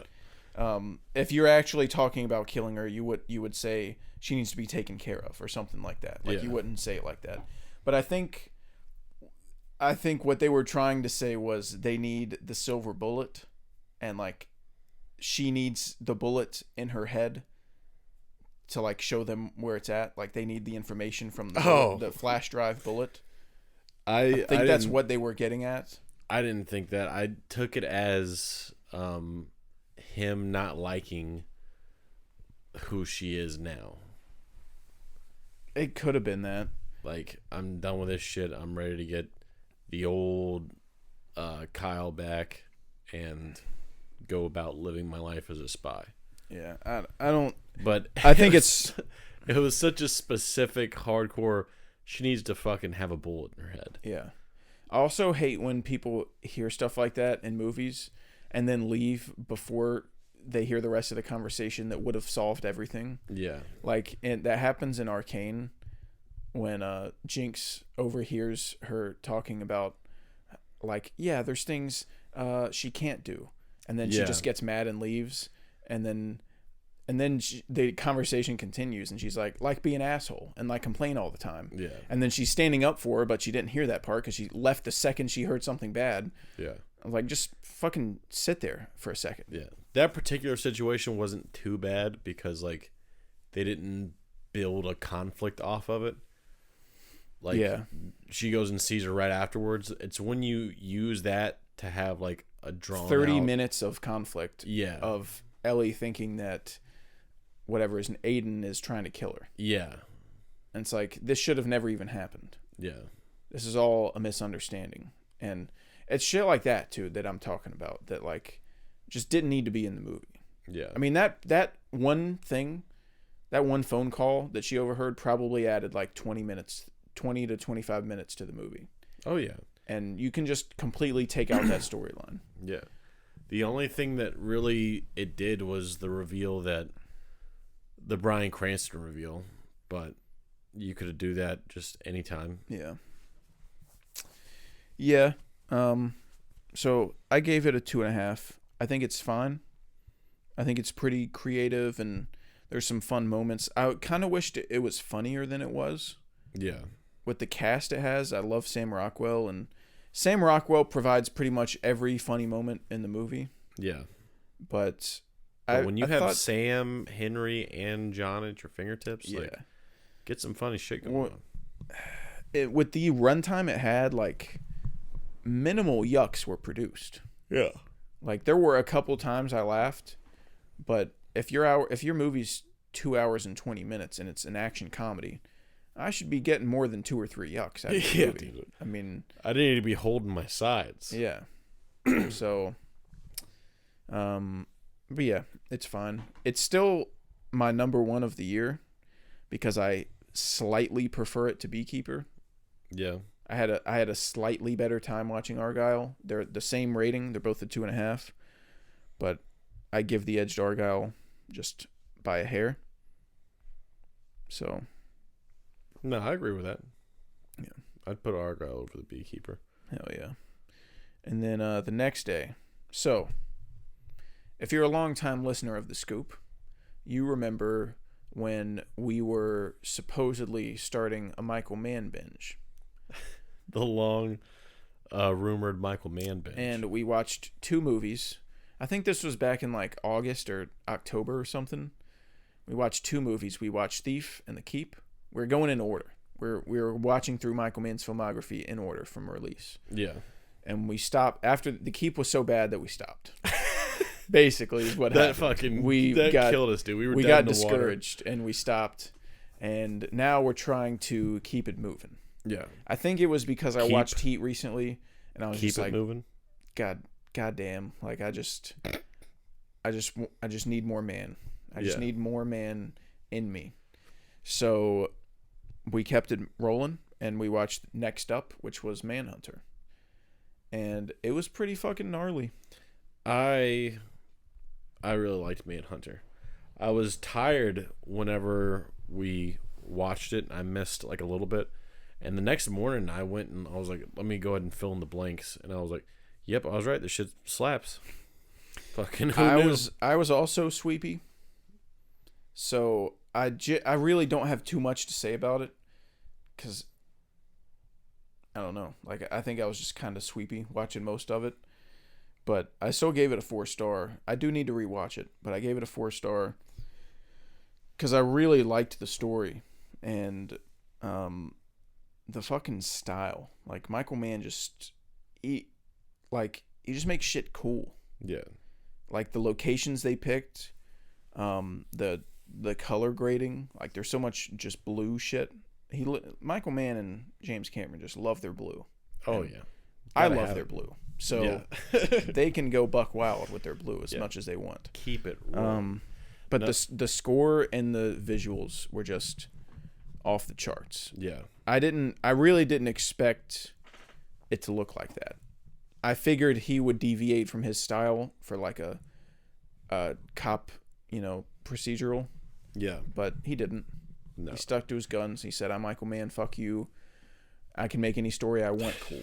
Yeah. And he did. He sure fucking did it. I watched a little bit of the trailer before we watched it just to make sure that I was like in the mood for it, and I got 20 seconds into the trailer and I was like, well, yeah, I'm in the mood for it. Yeah. Yeah, it's pretty fucking gnarly. We're gonna have a Michael Mann episode once we finish our binge. So we'll get deeper into it then. I'll probably rewatch it, take some notes, and so I can have more to say about it. Yeah, I think I've got it at a 4 right now. Yeah, I've got it at a 4 as well. And then the next day, we kept it rolling with the Mann binge and watched Last of the Mohicans. Hell yeah. And I liked it. Carl seems to have not liked it very much. Oh, God. I liked it, but, like, I could be not really up to date with people, but anytime I hear someone talk about Last of the Mohicans, people make it seem like it's an incredible movie. And it is really well made. It looks good. I liked it. But I think I was expecting it to be better than it was. Because I was expecting to get blown away.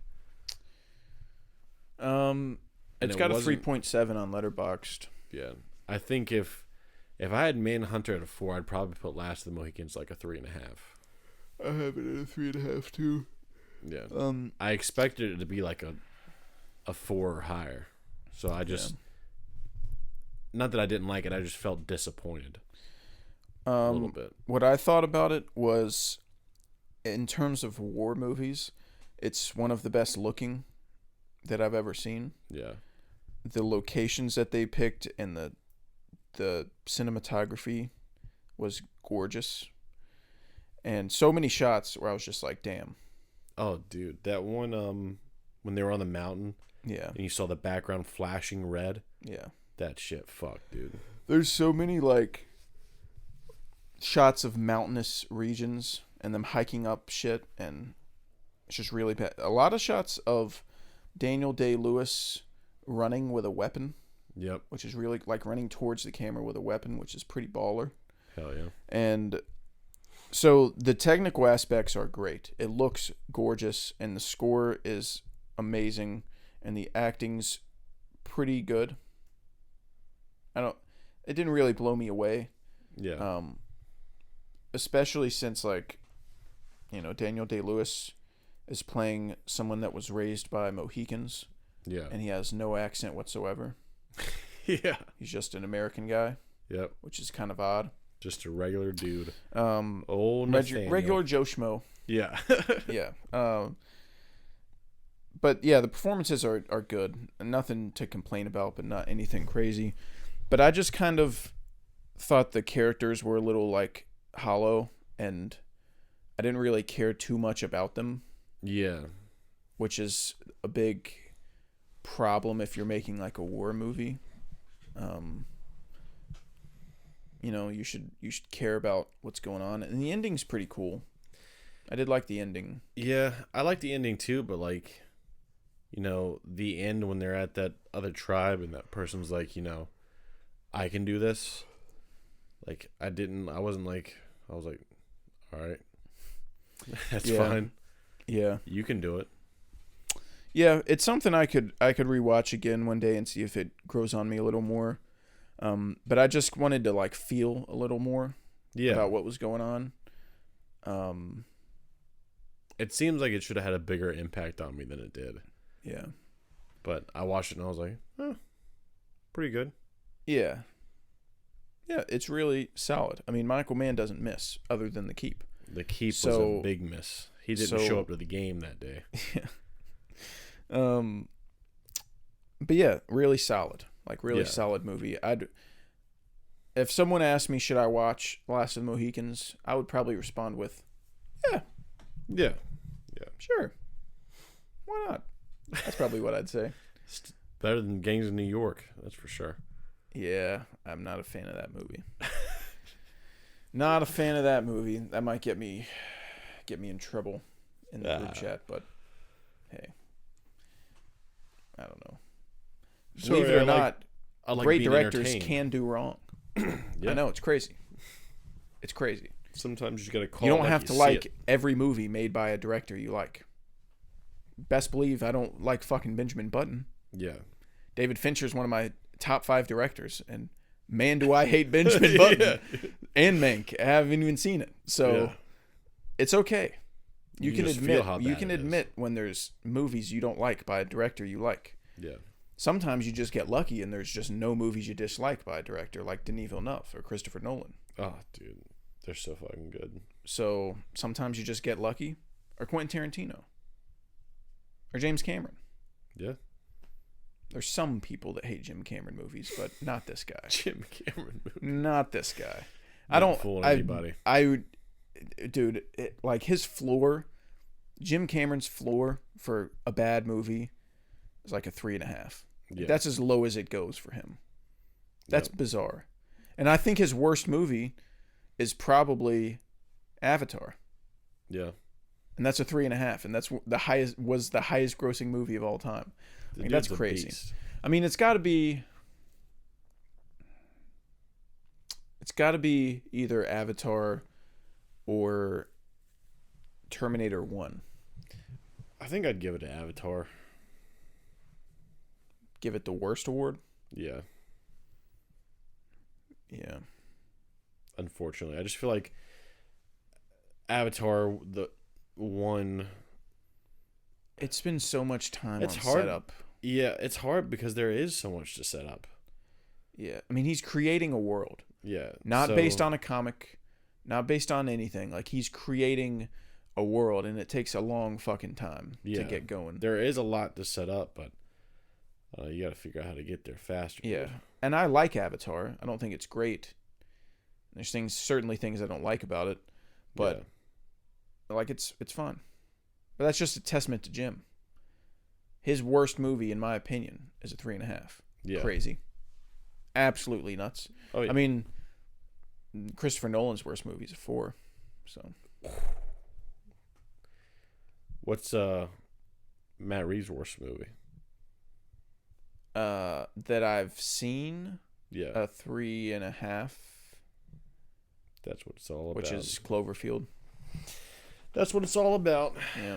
It's fucking cool shit. Just talking about studs. Yeah, studs doing studly adventures. Oh, yeah.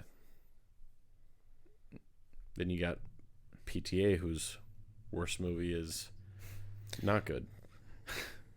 I mean, my least favorite PTA movie I've watched is The Master. Yep. So yeesh. And that's what a lot of people would consider like his best movie. Yeah. Like probably right behind There Will Be Blood. I'll be honest with you, dude. I would give The Master like a 1.5 stars, probably. I gave it a 2. That's like a 1.5 stars is me being generous too. I was almost gonna say a 1 star. We should invite someone on the podcast who loves The Master and get him to explain. I can tell you right now, I am all ears because I can't make heads or tails of it. Pig fuck. If you already know the answer, then why ask the question? Pig fuck. Dude, what a fucking shut up. I know that's a different movie, but yeah, it's same fella, same crazy guy. So I don't get the. Maybe I'm just Robert. Sorry. The best man is in the house. I don't get it, dude. The Master, Magnolia, I forgot to watch Magnolia. Yeah. We should one day we should wrap up PTA's filmography and do like a ranked episode. Talk about them. Yeah. That'd be fun. We don't have too much left. You've got to watch Boogie Nights. Yeah. I have to watch Heart 8. As do I. Inherent Vice. Oh, we started Inherent Vice. Yeah, that was boring as shit. Yeah, dude. I'm sensing a theme. I think that's all I need to watch. Heart 8. Yeah. Heart 8 and Inherent Vice. No. It's not too much. Not too much work. We finish out Mann, finish out PTA and then talk about how much better Mann is than PTA? I mean, that's chump change. I mean, like, I know my Matt Reeves better than PTA take gets a lot of heat, but Mann, like, I'm sure I've got some. You got some troops, some brothers on that take, because Mann, believe it or not, is the fucking man. Yeah. So, proof is in the pudding, pal. the proof is in the pudding, officer. I mean, how do you think he got that name? You think he was born Michael Mann? No, he was born. He's born Michael Jefferson or something. Yeah. He became Michael Mann. We gave when him people man. realized he was the man. He earned it. Yeah, he was handed down the mantle of man. Yeah, because he made cool shit. Yeah. Anyways, yeah, 3.5. Last of the Mohicans, pretty cool, pretty good. Yeah. Shout out to that. My last watch of the week, I watched yesterday, and it's a documentary. Ooh, what'd you watch? I watched Grounded 2, which is about the making of The Last of Us Part 2. Oh, shit. They made when the first Last of Us came out, they made a documentary called Grounded, which was about the making of The Last of Us. Mm-hmm. So they just did it again for Part 2. And it's pretty awesome. It's not like one of the most well-made documentaries you'll ever see. I'm not even a good person to even say if a documentary is well-made or not, because I don't watch enough to know. I rarely watch documentaries, so it's more for me about like the information. Yeah. Like, am I learning something that's new and that I've never heard before that's interesting, or am I not? And for Grounded 2, like, I think if you're a fan of like gaming in general or fans of the Last of Us games, I think it's a great watch. They get into a lot of shit that's really cool. Did they talk about how like fucked up the release was for The Last of Us 2? Yeah, just how it was made. Yeah, they get into like everything. They get into like when they first started making the game, and then they're going over like it was recorded over a long period of time. So it goes over them like making trailers and making like, what do you call them? Demos, and what all should we show and what should we not, and how they would release a trailer and then the fans predicted based in the trailer what happens. Yeah. And then they're like, well, fuck, now we need to make another trailer that misleads them. Like, we need to disprove their theory in the next trailer, even if we're making shit up. Yeah. Like, if they think someone dies in this trailer, like, we need to make another trailer with that person alive, so they don't think that that theory works anymore. Yeah, I do remember people doing that, dude. There was countless. I mean, it was such a highly anticipated game. There was countless videos breaking down, like, they would release a trailer and then immediately you'd have like 200 videos of like trailer breakdown of Last of Us 2, and people talking about like, well, you don't see this character, and this character, so they're probably dead. Yeah. Like, this is going on, so this is probably happening. And a lot of them were like pretty close to what was going on. Yeah.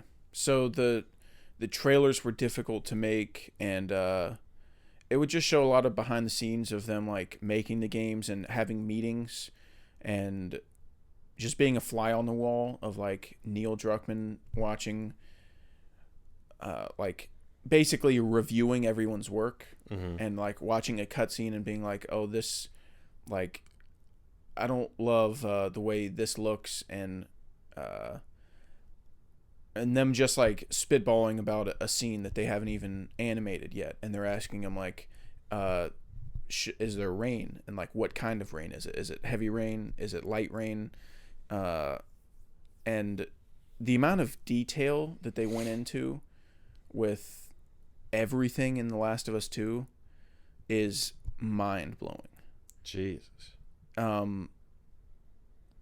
Like, I think I think everyone should watch it. I think it's really fucking interesting, because Naughty Dog has a very like good reputation in the gaming community, and they make very high quality games, and they didn't want to cut like any corners on anything. So stuff with like animation, like like just a gunshot animation of a character getting shot. Like they have an animation for the upper thigh, like the way the blood comes out. And then they have an animation for the lower thigh. And then they have an animation for the kneecap. And then they have an animation for the upper calf. And all of them look different based on how it would look if that body part was shot. And then it has like, you know, if you're shot in your bare skin, the blood will just leak out and you'll see it like rolling off the leg. Yeah. But if they're shot in the ankle where their sock is covered their foot, you'll just see like a little splotch of blood come up. Yeah. So that sounds simple. Like, yeah, of course, like it's going to look different if they're wearing clothing over it, but like that's an animation that they had to build in. Like, you all right? Yeah. You're like kind of sleeping. No. Your eyes are closed. No. You're talking about the game. Keep it rolling. And your eyes are closed. No. That's never happened before. Keep going.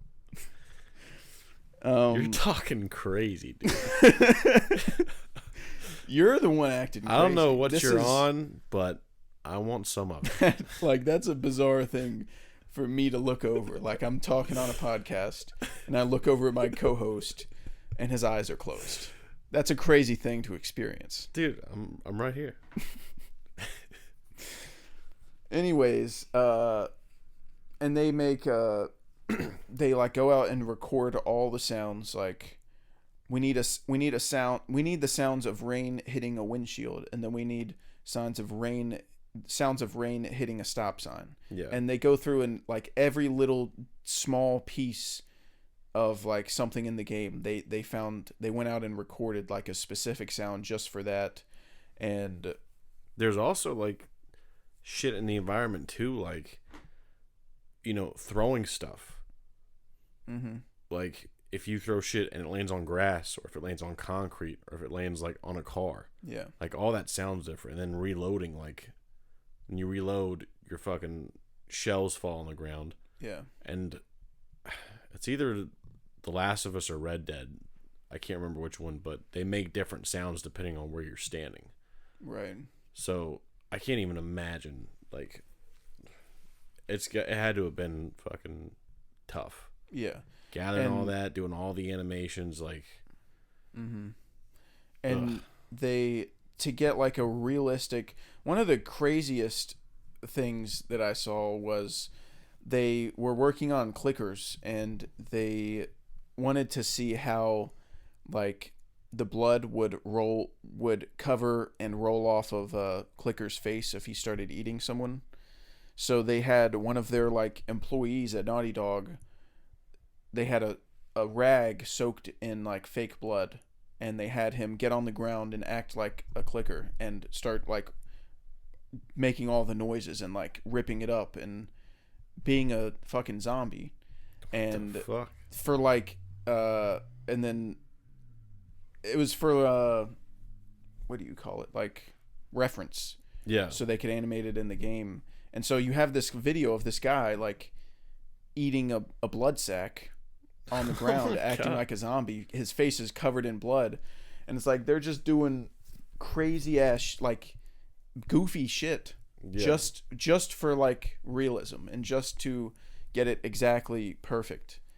And it's a lot of that. It's a lot of seeing what all goes into it and how much time they spend on little shit that you wouldn't even notice. And there's this whole section of the documentary about how hard they went with accessibility, like for disabled people, which is a part of the gaming world that rarely ever gets any attention, and rarely ever, like, people barely put in any time, because the disabled gaming community is such a small percentage that it doesn't really make sense for you as a company to spend a lot of time on it, because barely anyone's going to use any of the features you put in. So that's why it makes it so cool that The Last of Us, like, there's a section of the documentary where a blind person comes in and tests their game, and because of the technology they implemented, he was able to play it because of the like the sound system they had with when you're wearing headphones, how they added a different sound. Like there's like a sonar ping, and it'll tell you where objects are. Like there's a bottle over here in this direction, and there's ammo in this direction, and like he could tell where everything was because of the sonar ping for the accessibility for blind people, and like he was able to play the game. That's insane, dude. And absolutely nuts. Yeah. And it makes it like they probably lost money, like having all those people work on accessibility for things that barely anyone's going to use. But the fact that they did that for the people that need it is like really cool. Yeah. And I hope that becomes something more common in like gaming. But I think I don't grade documentaries, so I didn't rate it anything. But I think it was really insightful and really cool, and it gets into a lot of stuff that's like, about how the actress who played Abby got death threats and like really fucked up shit. And like so crazy. When the game was coming out, she had just had a kid that was like weeks old, and people were sending death threats towards her son that was weeks old, and she was like really scared, so she passed a lot of them along to like the police to make sure that the people that sent them didn't live nearby. Yeah. It's like the fact that that's even a thought that has to cross your mind is for voicing a character. Yeah, for voicing a character. None of these people are real. Yeah. I think, dude, people that do that, I think those are genuine psychopaths. Yeah, they're mentally ill. Like they're not in touch with reality at all. Yeah. It's bizarre that those people exist, but a lot of stuff like that.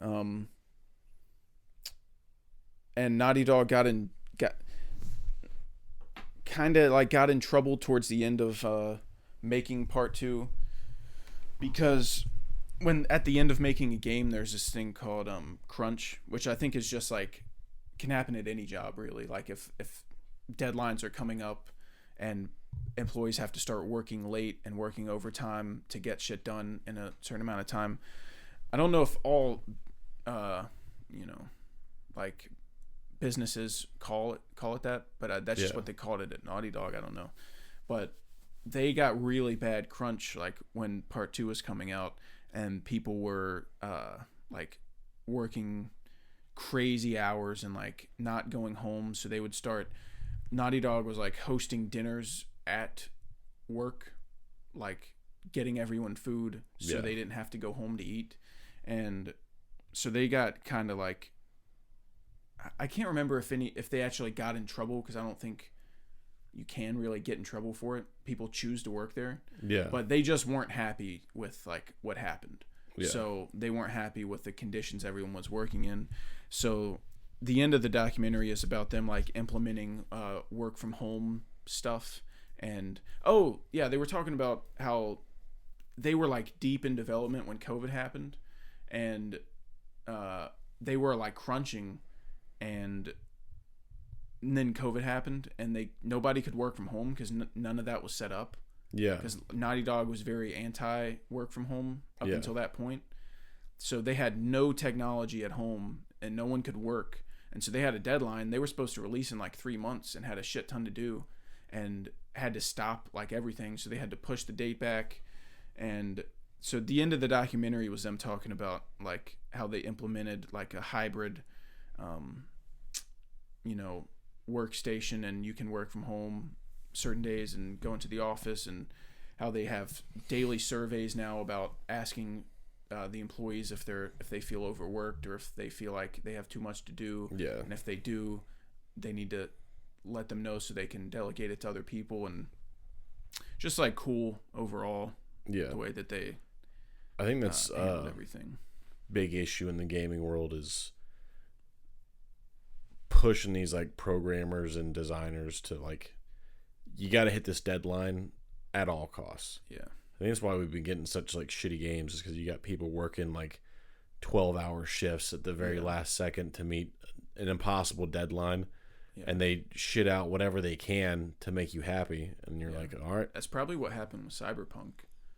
Yeah, I've think heard so. that release was like really rushed, and it was people that played the game on release said like this game's not ready to be released. I don't know why. Well, that like company it's a smaller gaming company that did Cyberpunk, so that was like a big undertaking for them to take on. Right. They had been successful in the past, but like that's a crazy title to make when you're not a big company. Yeah, that's a lot of shit to do. Like, well, they did the Witcher games, so or at least they did 3, I know for sure, and people like loved. That's like people give it 5 out of 5. So they were like, well, they can definitely make a open world game because not smelly. And I guess I don't know if they were just in over their heads or if they were just trying to meet crazy deadlines that shouldn't have been proposed, but something got lost in the sauce there. Yeah, it happens too much in like a lot of different like lanes, because it happens a lot with movies and the CGI artists that work on movies and them getting overworked and not getting enough time, and they don't get enough time. They're working overtime.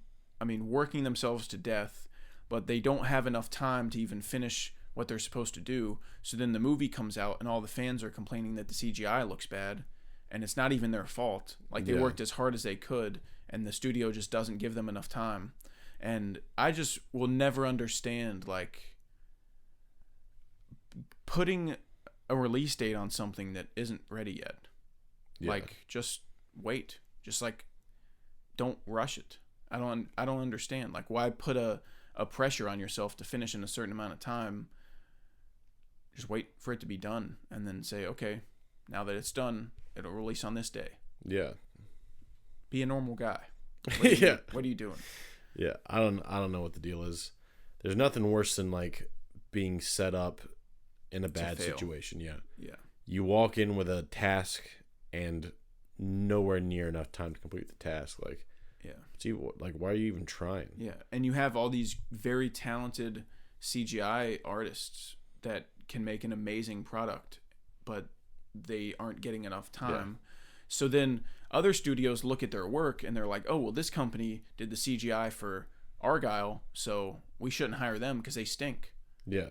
But it's like they're probably great, talented artists, and they just didn't get enough time. And it's unfortunate. Yeah. But last thing. Also, I think I've decided our episode next week should be a deep dive on Dune. Ooh. Because we're seeing it in theaters on Saturday in IMAX. I can do that. And I just feel like it'd be a good time to do like a full Dune episode. So we'll try to... I may even pull out the old phone and take some notes. Ooh. If I feel inclined to, if there's something I notice that I don't want to forget to mention. But we'll try to talk pretty in depth about it.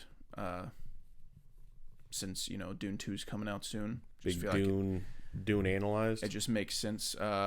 This watch on Saturday is going to be my 6th watch of Dune. Oh my god. Yep. It's going to be my 2nd watch of Dune. Yep. I've seen it. I saw it twice in theaters, and I have it logged 3 times on Letterboxd. So. What an animal. Yeah. What do you fucking... Fear's the mind It's killer. Good shit, yeah. What do you want me to do? What's all about? No, I like that idea. Yeah. I do have something else I want to add. Mm-hmm. I saw a video of people talking about like the dangerous state that the live action Last Airbender is in right now, because it's not looking too good. Because the creators of the animated series were on board, and they left for creative differences, which is already like bad news. Whoa, what's going on here? Yeah. And then they did that report of like, we want to try to appeal to Game of Thrones fans. It's like, why? You're not making Game of Thrones. You're making The Last Airbender. You're making Avatar: The Last Airbender, buddy. So what are you doing? Leave those people alone. Imagine thinking you know better than the creator of the thing you're adapting. Yeah. That's then, crazy. Like the balls.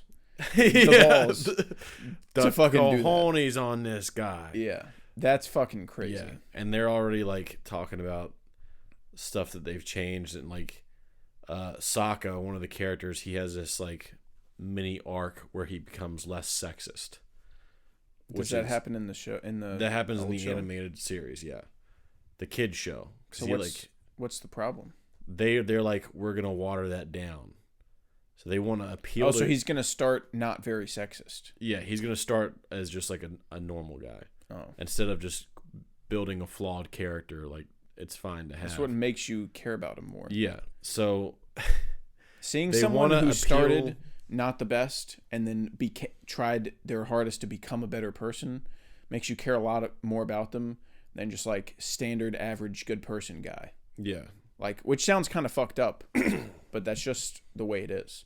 Seeing someone, I haven't seen the show, so I'm not like spoiling anything. I don't know what happens, but like if Sokka dies at the end of Avatar, like seeing someone who started at the beginning of the show as kind of like a dick and not the best person, but slowly became a good person, seeing someone like that die is really sad. Yeah. Seeing someone who's trying to become a better person die is really sad to me.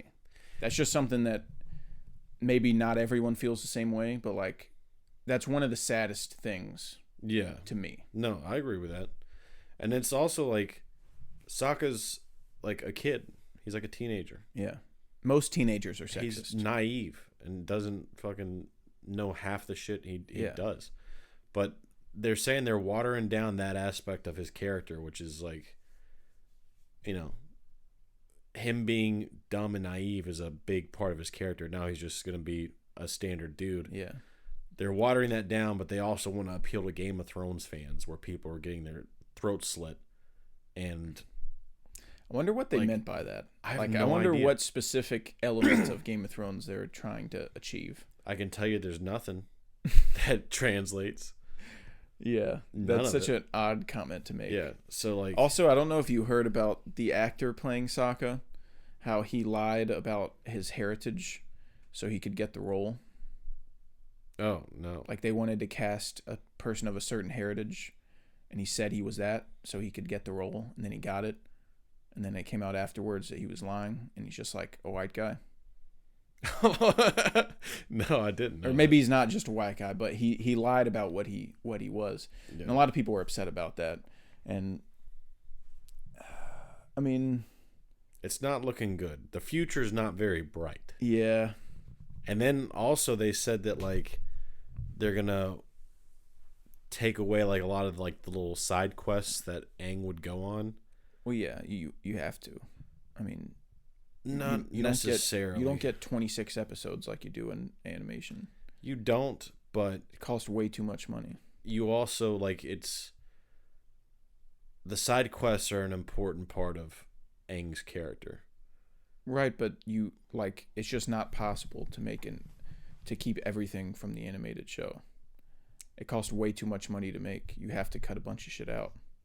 Well, then don't make it. Well, I agree not to make live action versions of animated things, but I'm saying like that's like I don't see anything wrong with that. You have to cut shit out. Like since you haven't seen the show, I get what you're saying, but like I don't remember how long a season of The Last Airbender is. It's like 25 episodes. But you can condense it, but you like they're basically like their main mission is like that's it. He's just all business, and it's like that's not how Aang is, you know. Without getting into like spoilers of The Last Airbender. It's not huge spoilers, but I'll try not to say anything. But it is a pretty big arc that he has as his character going on these side missions. Yep. Well, so I don't know, it's rough. That just doesn't like surprise me at all. Yeah. That's what I would expect. I'm no longer you're going from a show that, I mean, let's say each episode's 22 minutes? Yeah. So 22 minutes times 25. Let me pull out the old calc. 550, so divided by 60. Says the first season's about like 9 hours. So I It's guess not that hard you to could condense probably, you could probably do like 10 episodes, like 50 minutes each. And Yeah. And you would get most of it. Yeah. You can even, like, there's still stuff you can condense down and get it shorter than that, but, like, taking out, almost all the side quests that Aang goes on is not good. I guess since it's like an animated show, it's not really, a season isn't really as long as like other live action shows. Yeah. So I guess it makes sense. I mean, 9 hours isn't really that much. You can probably do 9 hours of live action. I don't fucking know. I thought they would have to cut a lot down, but like looking at it now, Yeah. it seems like you could probably do it like one for one, but That's the thing, like Aang doesn't want to deal with that shit. He wants to go have fun. right. Like, that's his character. And now you're making him not that. Right. You're making not Aang. Well, that's the thing about, we talked about this with I think it was about Bebop, but when you're remaking something, it's either going to be, this is the exact same as the original, so why would I watch it? It's a waste of time. Or B, they changed everything about it and it stinks. Yeah. Like, it's going to be one or the other. So I'm a believer that if you are going to do a live action remake or a remake of any kind, it should be different. It should be what people love about the original, but you should have something new to say and something new to try. Yeah. That's worth making. So they should change some things for the live action, of course. Oh, they definitely there should be should change some changes stuff. made, but you just got to make sure you're changing the right things and not things that are pivotal to what makes the show good. Yeah. The stuff with Aang, I think, is pretty important because it really speaks to, like, that's his, like, base character, and that's his big internal struggle throughout the entire show. Mm-hmm. And then the Sokka stuff, I don't really care about. I just think it's funny that I hope they still, give him arcs and, like, just bigger stuff to worry about. But I think it's funny that they want to appeal to Game of Thrones, but they also think that the sexism is too much from the original children's show. Yeah. That's too serious. But they want to be like the show that was cutting off heads. Yeah. Awesome. And have a brothel in like every episode. Yeah. Yeah. Yep. That's how we do it. That is awesome. Last thing, I read Batman Hush. What'd you think?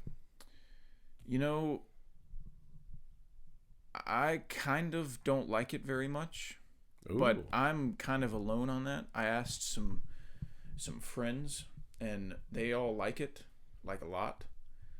And I think the art's some of the best art I've seen. It's Jim Lee doing the art, so he's like the GOAT of Batman. So you were feasting your so eyes. So it looks just absolutely gorgeous. But there's just a lot going on. I mean, you watched the movie with me, so you kind of saw like the basis of the story, and there's just so many characters, and you don't really get a lot of Hush. Yeah. And it's called Batman Hush, so I kind of wanted that. You kind of wanted to get to the tuning Hush. in for that. Yeah. And because with the rumors that Matt Reeves is using Hush as his main villain, like, I just wanted to know more about him, know what I was getting into, and like, don't really know shit. I read an entire graphic Batman novel. Hush, don't know nothing. I read an entire graphic novel on what should be about Batman Hush, and like, the thing is, in Batman Hush ends up being someone we've seen before. He ends up being one of Batman's other villains, just dressed up as as something new. So it's not even like a new character, really. Like, it's not even like Hush is this person and he does this. It's like it's just a disguise for another villain. So, which is which weird. I doubt is what Matt Reeves is doing if he uses Hush. I think he's gonna he's gonna make Hush. I think he's probably gonna change everything. Like if he uses Hush, he's just gonna use the bare bones of like his look and some things about him. Yeah. But he's not gonna at all use really anything from Batman Hush. Like, it's just not really applicable. Yeah. And I don't know a ton about Hush, but I do wonder if there's, because I have, and I like who I thought Hush was isn't who Hush turns out to be in Hush, which like makes me think like, is there a different Batman graphic novel where he's who I thought he was? Yeah, but it's just reading an entire graphic novel to try to find out who this character is and what he's all about, and then it's just, oh, it was all a trick. Yeah, right, idiot. It's this person. You thought we were going to show you who it was? Yeah. Nope. It's just very disappointing to me, and I think I'm alone in not liking the graphic novel. Most people really like it, but it confirms my belief that Hush shouldn't be the villain of the Batman 2. Like I said, he's if he is, Matt's probably going to change everything and make him a great character, and I know that, but it didn't give me any excitement towards it. I didn't read it and go, oh man, Hush is going to be sick. Like, that's a baller ass choice. Like, yeah. I wish some other people would read it and let me know what they think. I'll give it a little once over. Yeah. And it's like, I feel like it's probably a little too long as well. It's like, I was looking at the thickness next to my Long Halloween graphic novel, and they're like the same. Good grief. And no good. Because the Long Halloween is long, but like it doesn't feel long. Yeah. It's just fucking baller. I need to get you to read I need to get you to read Swamp Thing. I've read like half of it. Dude, it's so good. Yeah. I need to finish Watchmen. Dude, Watchmen is a hard read. Like it's so dense. I got to chapter 3 and I was pretty into it for like the first 3 chapters, and then I just got to a point where I was like, ooh. Well, it's all the extra stuff they add in, like all the newspaper headlines and stuff. Mm-hmm. And like when I read it, I was like, oh fuck, I'm gonna miss something. But then I realized like the newspaper headlines, like you don't have to read the entire thing. You don't have to like look for stuff. Yeah, but I would feel weird not reading them. No, not like really don't read them, but like you don't have to scan the entire page. Like I was looking for shit like where's like I was like on an Easter egg hunt for like the first couple. I wasn't doing that. But then I just like hit the headlines, like got the gist, and then went on to the next page. I think I might take Watchmen on the cruise we're going on and try to like maybe have that be like one of my main tasks. Finish while I'm there. Yeah. Because we're not going to have Wi-Fi or cellular reception, so I'm going to be off the grid. Yeah. I'm going to need a bunch of shit to read. Dude, it's so like... Which I enjoy. Like, I like reading books and graphic novels, and I like going on vacation because it takes out all the distractions that I normally have. Yeah. I like reading, but I just enjoy other stuff more. Like watching movies and playing games and watching TV, watching YouTube. So when I'm in a situation where I can't do that, like I enjoy reading. So yeah, I grinded through. I think I brought Hellboy, Seed of Destruction, Watchmen, and All-Star Superman. Maybe not All-Star Superman. I know for sure I finished Watchmen and Hellboy on my cruise. Mm-hmm. Because I would sleep for like 4 or 5 hours and then stay up late, wake up early, read, eat, go do some trivia. Yeah. That was it. Yeah. I'm going to probably bring like 2 graphic novels. I've got 4 graphic novels I haven't read, which are Watchmen, The Authority, Batman Ego, and Batman Dark Victory. And Dark Victory is the sequel to The Long Halloween. So that would be a pretty baller read. But I want to bring like 2 graphic novels and like 2 normal books and try to finish those. I really need to finish Children of Dune. Yeah. It's just a... If I was, I mean, I'm leaning more towards you bringing The Authority, checking out what's going on there. Yeah. I might do that. Instead of Watchmen? No, finish Watchmen. I would go Watchmen and The Authority. Give Batman a break. That'd be pretty baller. Yeah. Also thought about rereading Dune before part 2. Now you're talking crazy. It'd be pretty nuts. Would be nuts. Anyways, I think we're just yapping. We are. I think that's we're it. just yapping nonsense. Thanks all the scoopers for listening. We appreciate you. We'll be back next week if everything goes according to plan. We'll be doing a Dune episode, and that should be pretty gnarly. Heck yeah. Because I love some Dune. My Arrakis. That's not hope. There you go. Yep. I am Paul Muad'Dib Atreides, Duke of Arrakis. Oh my God. May thy knife chip and shatter. Oh, dude, that's they cold released as hell. the clip of.